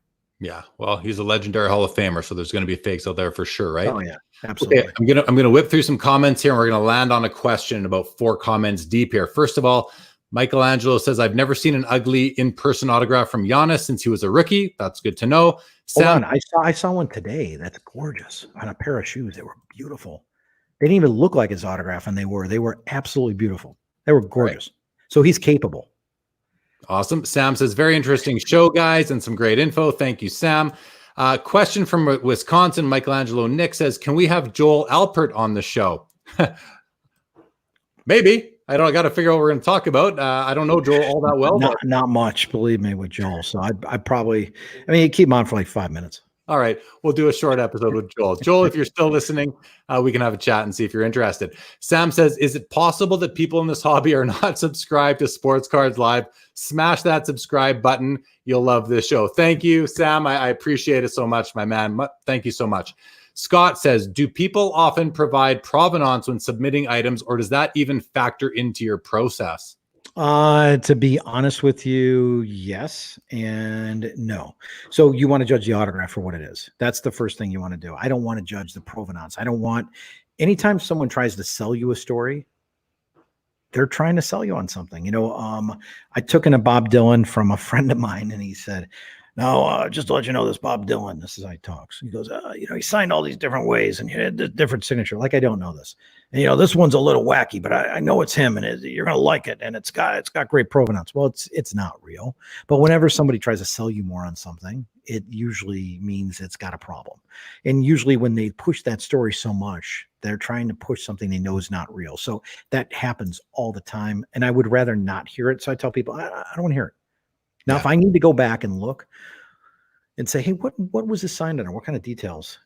Sometimes it's interesting, but it doesn't have to judge the autograph. The autograph judges itself. I don't want to hear the story behind it. Very cool. All right, man. Paul says, "Yeah, like I needed another reason to dislike Harper." Richard is sad that Natalie Portman's autograph there wasn't much effort into it. Billy, what is your favorite autograph that you own or regularly authenticate? It's work for you, but I'm assuming since you started off as a Jordan Auto Hound, among others, that I know of anyway, you still collect. I do. Harrison Ford, probably. Harrison Ford? Yeah, that's always the number one. But I still have my old Jordans that I kept, some of them, not all of them. I did sell a lot, which I don't want to talk about that. But I regret it, obviously, because I sold them for so cheap. But I'd still say Jordan, and Harrison Ford. There was always guys you got to throw out of getting their autograph. Those two were always at the top of the list. For some other reason, Roger Clemens, I was always excited to get his autograph. I have no idea why. He's not a nice guy either. When he played, he was awful with the Red Sox. He was terrible. But I always liked getting his autograph because it was, when I was younger, I was like, man, you get a charge out of meeting somebody that's such a big deal. At the time, this was before, the steroid allegations and all that stuff. And Clemens, he was the greatest player in baseball. You'd get his autograph or meet him in person, or Will Clark or guys like that. You'd kind of get caught up in it. Like, man, this is awesome. Will Clark, what happened to, you never hear about Will Clark anymore?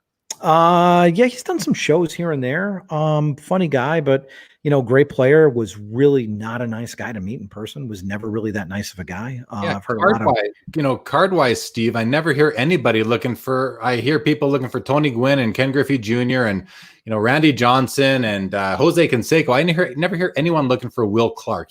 I just don't think anybody cares. Card show. He had all those good years, but he wasn't good enough to make the Hall of Fame. He never will be. He had some great years.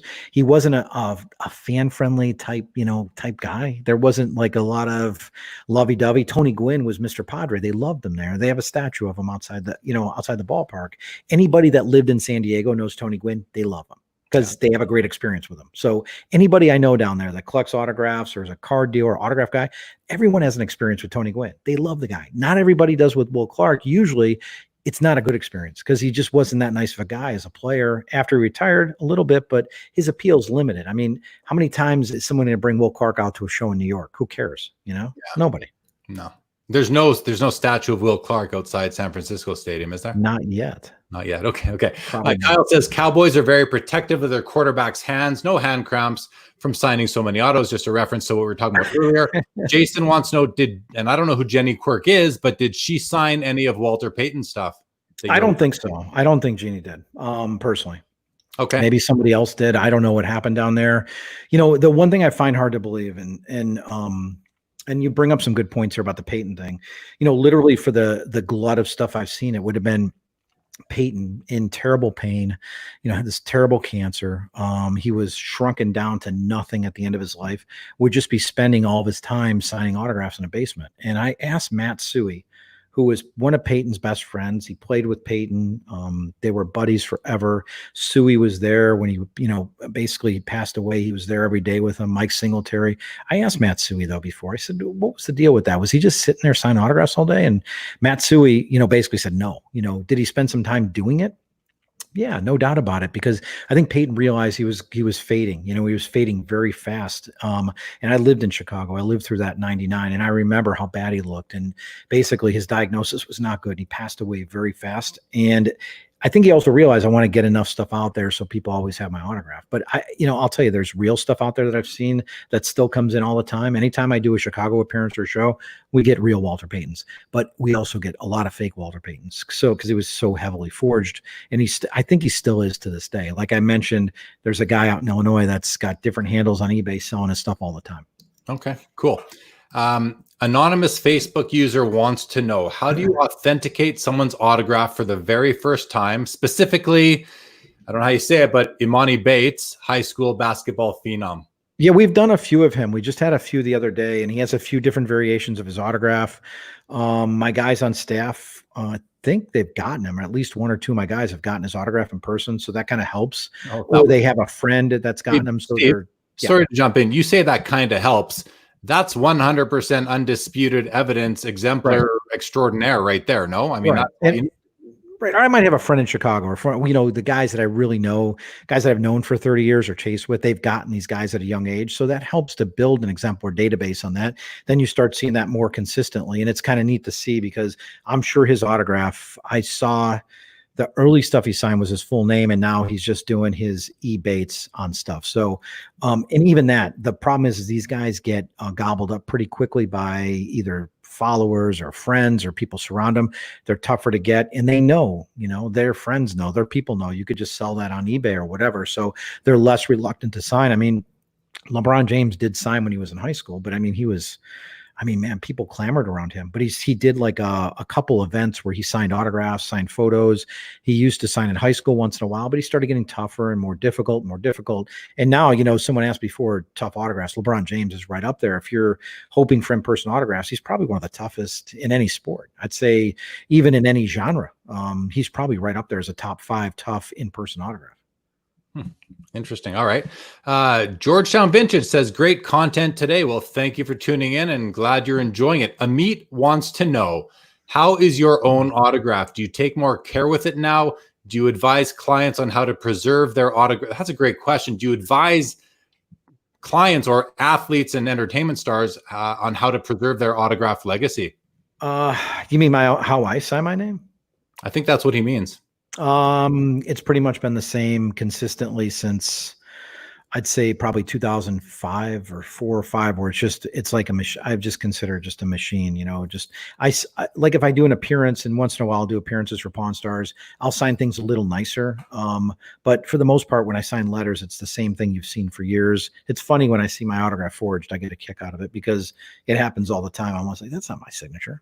Oh, that's funny. Okay. Someone's doing my signature. I kind of find that. Do I advise clients on how to preserve their autograph legacy?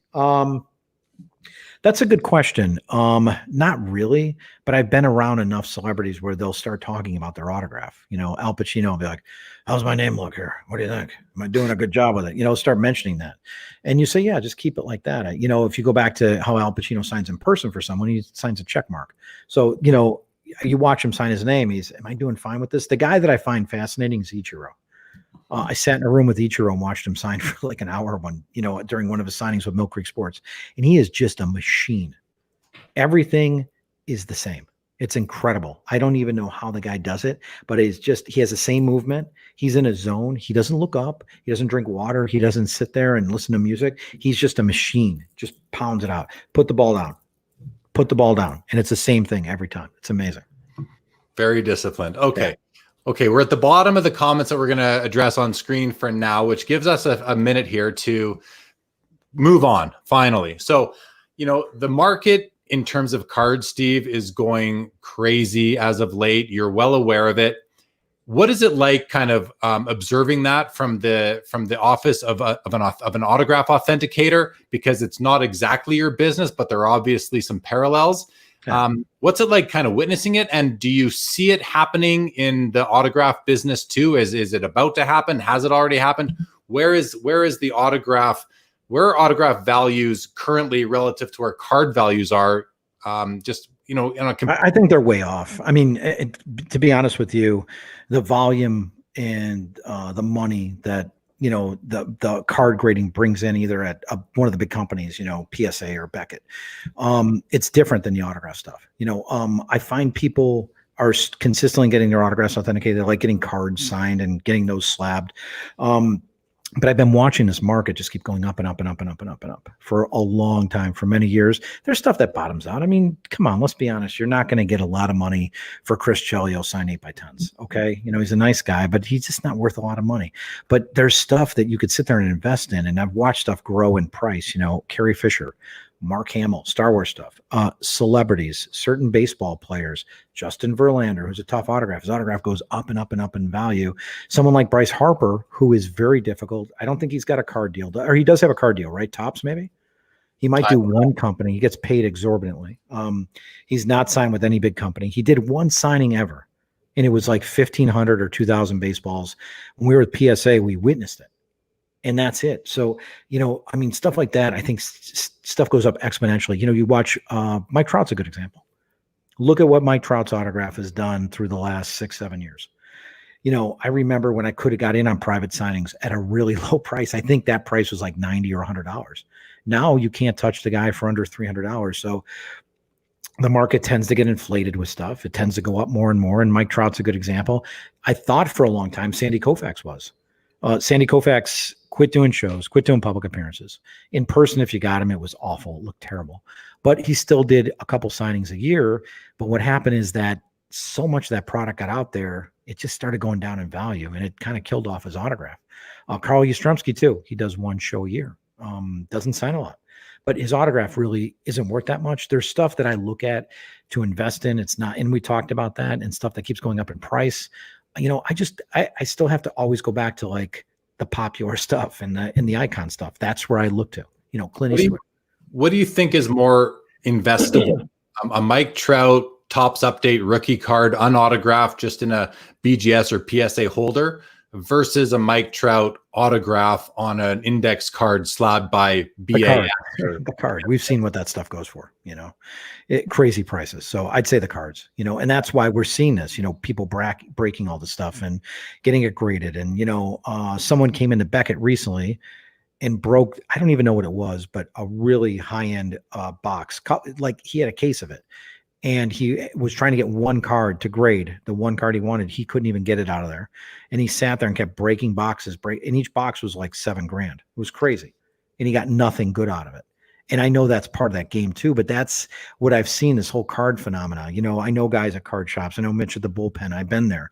I've watched this go down. People, Mike Fruitman. I've seen people in there. They're just dropping all this money just to open packs up and pull stuff. It's insanity. That's why the cards are always going to win. And from my insider standpoint, being someone that's worked at big grading companies, cards are always going to be the king of it, for sure. Okay, cool, man. So listen, I want to kind of race through the last couple of things because it's getting late here. But I do want to address. So first of all, Billy says, I really want this Steve Grad autograph, but I have to get it for the right price. Zero. Zero. It's free. Okay, Amit. This is interesting. Amit has read a lot about how a person's signs gives you valuable insight into their personality. Do you ever chuckle when you see autographs and you are like, this is exactly what this guy's like? Sometimes, yeah. I mean, there's no doubt about it. I go back to Harrison Ford again. He usually signs with power, poise, it's steady. That's Harrison Ford. That's kind of what he is. But, sometimes it doesn't reflect that. You get these young Hollywood stars that just, throw their name up there and scribble it. So it just depends. It really, Matt Damon, who you think would have a nice autograph, his autograph is, it's garbage. It's illegible, first of all, and it's hardly ever to the point where you could certify it because it's that bad. So it's, it's interesting, and Christian Bale, his autograph almost looks like something Batman would sign. That's just kind of how I look at it. So yeah, that happens sometimes. Yeah, for sure. Christian Bale's probably the one, because I'm like, that's how I would want Batman to sign his name. That's what Christian Bale does. So cool. Cool. So listen, I know you don't work for Beckett Grading Services, you're Beckett Authentication Services, but for the card guys watching, and there's a lot of them, what sort of impact has COVID had on what you see to be the volume of cards coming through and ultimately the revenues, kind of like year over year, month over month, that kind of thing recently, without, divulging specific financial data? Sure. But, what are your perceptions of that lately? I think it's skyrocketed. I think it's gone absolutely crazy. And I think the stuff has gone through the ceiling in terms of value. And it's just amazing, especially with the cards. In every auction, it seems like we're seeing different records. I think I sent you a photo. There's a Jordan 86 Flair graded 9 by Beckett, and the auto's graded 9. Let me ask you something. I sent you a picture of that. That's going to be in a SCP auction coming up soon. Very quickly, Steve. Sorry, I'm going to try and bring it up, but when I tried a few minutes ago, it slowed down my feed because I shouldn't have any extra. So I'm not sure if I'm going to be able to bring them up, but I'm going to take a look right now. Keep talking. I'm going to see if I can get this to work. So anyway, stuff like that I see, and it's very fascinating to me. But the Jordan card is one good example. When I see something like that, and I see that type of value assessed on something, I still think the card game is where it's at. We see the Mike Trout autographs, and people want to have them graded on the cards, and that's all very important. And Pujols, and I keep watching those values go up, through the sky. I don't know if you could find the Jordan, but if you could show it sometime to people, it's going to be in SCP auctions next auction. It's awesome. It's one of those things I was like, that's awesome. That's a great card. I do have, I got them up. So I'm going to whip through. I'm just going to start at the first picture. You can speak to these pictures. So let me just share this screen, everybody. Take off Amit's comment. Oh, there I am on Pawn Stars. All right. So here we go. Here is, that was a great piece, by the way. If you went the shoe, those are rookie era Jordan shoes that are authenticated recently, signed vintage by him on kind of the heel, and then also on the front he signed them back in '91. So really neat piece. So we did those, and those are in golden auctions currently. So and the last pair like that sold for $560,000. Wow, very nice. Then I haven't even looked at these yet. Oh, that's top view. All right, I'll keep going. I throw it. Those are my kids. Those are my 2 girls. So okay, I wasn't. I swear I haven't looked at these pictures yet, but I like that. I want to give them a little pub. Beautiful daughters, Steve. Congratulations. That's a Neil Armstrong I did recently that really had a chance to authenticate some neat stuff. Right around 1971, I did about 8 or 9 that were just amazing, including a letter Neil Armstrong's mother wrote to a guy saying, "Here, I'm sending you one of my son's autographs. Thanks for all these snapshots you took." It was really fascinating stuff. Really. And there was a combo photo of Neil Armstrong and his mother signed in this stuff. It was really cool stuff.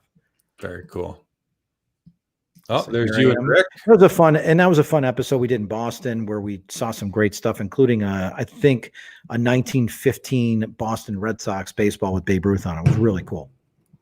Okay, there you go. There we go. Okay, so that's the card I'm talking about, and that's something obviously you can maybe even speak to more about it, but I mean that could end up being $150,000, $200,000, $250,000 at some point, in the next auction, just based on the grade of the card's beautiful and the autograph is gorgeous. Yeah, I mean BGS 9 copies of the card without an autograph, or I think 9.5s are doing 60 to 80 grand right now. I could see a 9 doing like 30 to 50 in there somewhere, but you have that autograph on there, authenticated by you or by BAS. I don't know. I mean, that could easily be, sure, it could hit 100, it could hit 100, 150. And that's by the way, that's a vintage autograph from 86. That's an old one. Autograph then. Yeah. So there should be a premium attached to that, I would think, but I don't know if you're at the $200,000 level yet, but hey, time will tell for sure. You never know. Hey, we've seen crazier, right? We've seen crazy and we've seen crazier for sure. There's a promo. That's it. Yeah. All right, cool. That's our beautiful promo we had there. So there we go. Thanks for showing those, but I appreciate it. But the Jordan stuff lately has been the hottest stuff. So awesome. Okay. There's one more comment here. It's from Billy again, very active user, viewer of Billy. Thank you. He says, have you ever been asked to authenticate an autograph of one celebrity or player that turned out to be an authentic autograph of a different person? I don't think so. Okay. Though I did see someone it was up on eBay, I think. They had a Mike Trout sticker that they put on someone else's card. I think I saw that recently. But no, I don't think so. I mean, sometimes, we enter data. So when people submit stuff, we enter it in our system. Is there a time when that data gets entered wrong, or it's late at night, you enter the wrong name? Sure. Yeah. Are we still authenticating the right autograph? Yeah, but sometimes we type in the wrong name. That does happen. So that's just human mistake. Yeah. Okay, man. Human error. So, and let's talk a little bit, last topic of the evening, and thanks so much for your time. We're an hour 45. Let's go about 5 or 10 more minutes. Okay. Pawn Stars, you've been active on Pawn Stars since what year now? 2013. So you've been on over 100 episodes. As a viewer, I'm a fan of the show. I have been since it started. What is it like working with Chumlee? Like, do you know this guy? Are you friends with him? Yeah, I become friends with him over the years. He's a really interesting guy. He's really smart, and he comes across kind of not smart on TV, but he's actually a really smart guy. I like Chumlee a lot. He's a really good guy. He's fun to hang out with. I've spent a lot of time being able to hang out with these guys, behind the scenes, sitting around the office, having lunch, or just, even away from the pawn shop. And he's always been a fun guy. He's always really fun to talk to. He has an interesting, kind of outlook on life, and he's been through a lot of stuff. He's kind of fun guy. I like him. I think he's a really smart guy, though. He invests in what I think is, I don't know if it's a fad, but it's something that's still pretty hot, is the shoes, the rare shoes, the Nike shoes and stuff like that. That's what he does. So, and he's still actively collecting sneakers. Yeah. He still does it. He's got rooms filled with them. So he's a good kid, man. I really like the direction he's going. He does a lot of stuff on social media. He's very active, and he's a super good guy. I think he's just accepted his role in life and who he is, and he's very happy with it. And he's successful at what he does. And I like it. Awesome. Tell us a little bit about Corey, Rick's son. What's he like to work with? Corey's an interesting guy. Corey's not too friendly of a guy to anybody. We've had some pretty good times together, but usually off camera. He comes in, does his job, and kind of leaves. Usually the best times to spend with Corey are just sitting around talking in the old man's old office, or, just up in the production room, before or after we film. He's usually a little candid, but he's also reserved at times, and he's definitely an interesting guy for sure. I will tell you that much. All right, cool. I'm going to ask you about Rick now, because, we've been friends on Facebook for years and years now, and I've been following you on Instagram for a while. So I've seen you post pictures where you're at Rick's cabin, or you guys are in wherever you are. You're not at the pawn shop. You're probably not in Las Vegas. You're out being buddies. Are you and Rick now friends? Would you consider? We have been. And I mean, I think I want to say 2015, I started going up to his cabin up in Oregon and just hanging out with him. I've been to his house many times. And usually if I'm in Vegas, he says, let me know when you get into town, or let me know when you're in town, just doing other stuff. He'll come right to my hotel, pick me up. We go out to dinner. He never makes reservations. He just walks in. They always have a table. It's nice when you go into Nobu and it's packed, with people all over the place. Used to be pre-COVID. And they just say, oh, we'll get your table for you in 1 minute. You wait less than a minute. The place is packed. There's probably a 3-hour wait, and you get seated immediately. So he's a good guy. He's great to talk to. He's a wealth of knowledge, and the stuff we do on the show is great because the guy's just got it all sitting up here. It's amazing what he has in this storehouse. And I've learned a lot being around him, hanging out with him, just being friends with him. He's a good guy. He knows his stuff. He's very passionate about what he does. He's involved in, he's an executive producer too in the show. So he's involved in the look and feel of it. And I think the show starts, what is today, the 24th.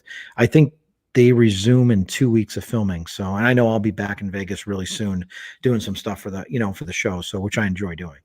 I think I have to wear a mask though now. Yeah, I'm sure you will. At this point in time. So Sam, that answers your question. Pawn Stars is still filming. I do want to ask you also, Steve, about some of the other buddies that Rick and Chumlee and Corey call in to help them prove, or at least value things and authenticate other items, non-autograph type stuff.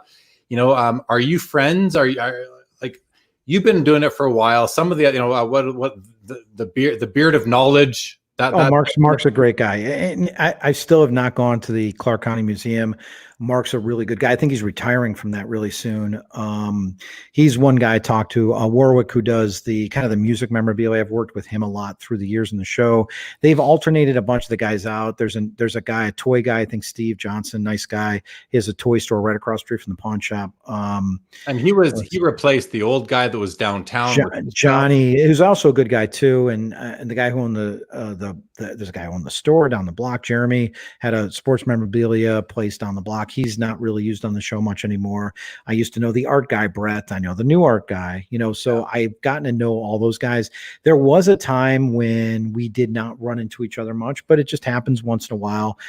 Rick Dale, I've been with Cross Pass a bunch of times lately. Even some of the old guys like Danny Coker, who I've met, through Rick and stuff like that. So you do run into some of the other experts, and Antoine's always around, and I've known Antoine really well. Is he the security guard?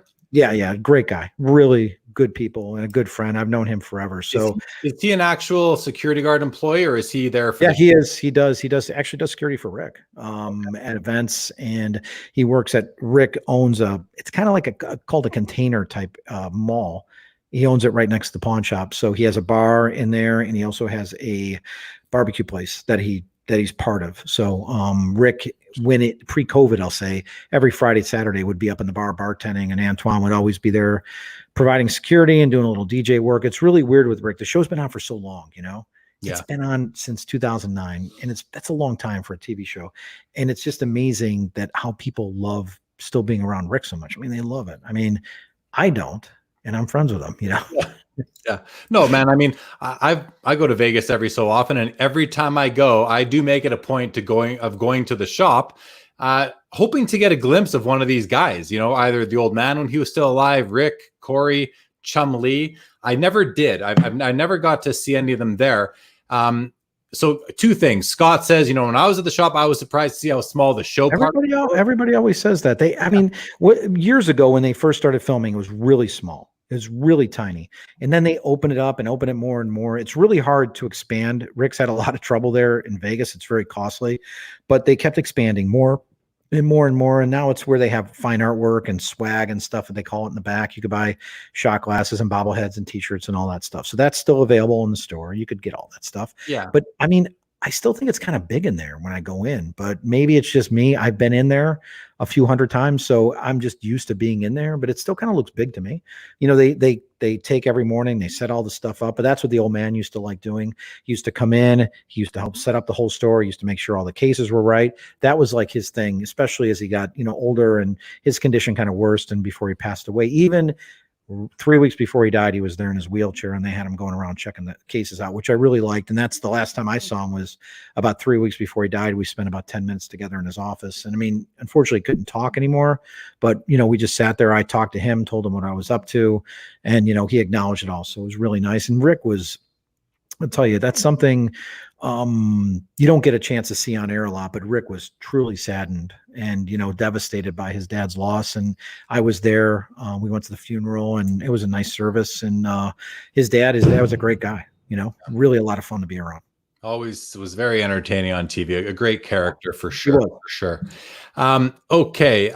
And just my experience in the shop, I agree. I think where the show, you're kind of surprised that the store is actually bigger than what they show you on TV, because they do have all that space in the back dedicated to the swag and some of the higher end art that's on the walls. I've seen motorcycles in there. I've seen all sorts of different things back there. Rick also opened a store up in the Venetian too. Yeah. Unfortunately, he's had it open during this time when he couldn't have it. I mean, they've had it. The Venetian's been closed, the mall and stuff. So, that sucks for him, but he did open kind of like a high-end art gallery too. Unfortunately, it's probably not doing that great or as great as he wanted because of what's happening, but he had some great stuff in there. And he always, he'd taken really high-end stuff he bought in the show, and bought on air, and they put it in there. So he also has another avenue to sell stuff, and obviously his website too. So he's always looking to expand his enterprise, All right. Interesting. Terry wants to know, are Rick, Corey, and Chumlee ever actually at the store unless they're filming? Yeah, I'd say they're there quite often. I mean, Rick is there. unless Rick is out of town, if he's up at his other house in Oregon, Rick's there a lot. And Rick is maybe he's in his office doing yeah, some. he's in his office. He stays in his office. I mean, here's the thing. Think about this. These guys can't operate. They can't do their job really.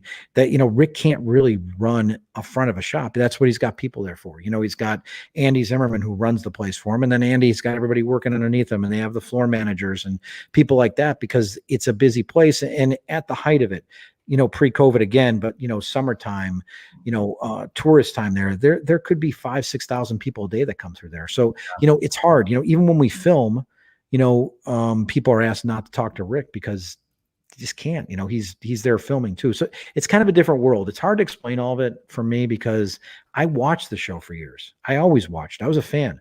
And then being part of it, it's like, okay, this is a little different. This is weird.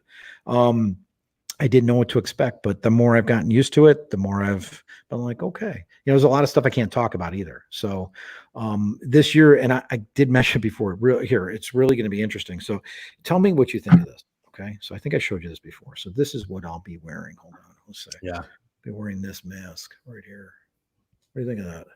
Yeah, I like it, man. I like it. It's pretty intimidating. I'm going to be wearing that. I showed the producer. I wouldn't want to pass you a fake autograph. The producer asked me a couple of weeks ago, said, hey, we're going to come back very soon. Do you have a problem wearing a mask on air? I said, no, sure. We'll make it work. So I showed her that and she's like, all right, that's what you got to wear. No one's going to know it's you. And I'm like, well, it looks better than my face. So I think I'll go with that. Oh, come on. Come on. You're a handsome guy. Okay. Let's keep going here quickly. Because this is a cool question. You've had a lot of screen time, and history is known for their spinoffs. Have you been pitched an autograph show or larger role in a different show for yourself? Maybe just something called the Steve Grad Show. We've worked on it. I'll tell you this much. I had it. It was heartbreaking. I had a pilot greenlit by History Channel. I want to say 4 or 5 years ago, but it kind of fell apart over production companies and fighting and conflicts of interest. It never happened. I would love it to happen, but I'm told all the time by people close to Pawn Stars that no one would ever watch a show about autographs and memorabilia, so who cares? So I'm told that all the time, even though since I started, I'm the most used expert in the show. So if you go back and look since 2013, they've used one person consistently the most. That's me. And because the autograph stuff, people like it. So maybe someday someone will see it and be like, okay, we got to do this. I've been approached recently, the last couple of years, 5 or 6 times, but I'll tell you what, a lot of times it's someone sitting in New York trying to pitch a show and coming up with ideas. I'm really resigned to the fact that if it's going to happen, it'll happen with someone, Rick will do it. I want Rick to be part of it and produce it and his production company to be involved in it. So that's what I'm kind of waiting for. If it happens, it happens. If not, that's okay too, but it would be kind of cool. I think there's a lot of great stuff to do it on, Jeremy. I mean, I think just our industry alone and some of those colorful characters. I mean, you've seen the guys at the National, you've seen how some of these guys look and dress and how they act and how obnoxious they are. I think it'd be great. The Joel Alperts of the world. Well, you said it could happen someday, but and you just mentioned that you're always told that nobody wants to watch a show about autographs and memorabilia, but I think that someday could be coming a little bit sooner, just because we're seeing so much more mainstream media giving attention to cards specifically with some of these records that have been. There's a way more interest in cards right now than there was even the turn of the decade, of 6 months ago. Yeah. So I think there's going to be a lot more interest in it right now. And if you need a co-star, hit me up, brother. Hit me up. I'm ready to go. How do you say offense? How do you say what? Sorry? How do you say offense? Offense. Offense? Offense. I say offense. I say roof. You say roof. I know.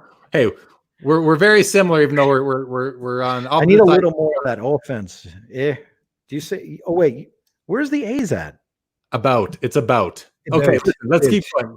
We're gonna wrap this up in a couple minutes here. A question I want.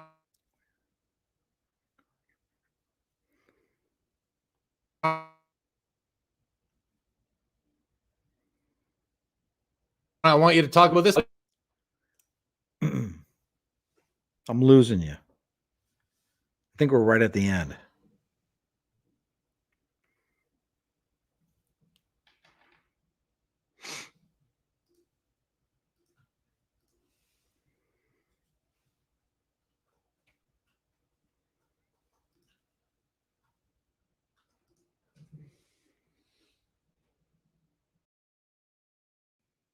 Do you hear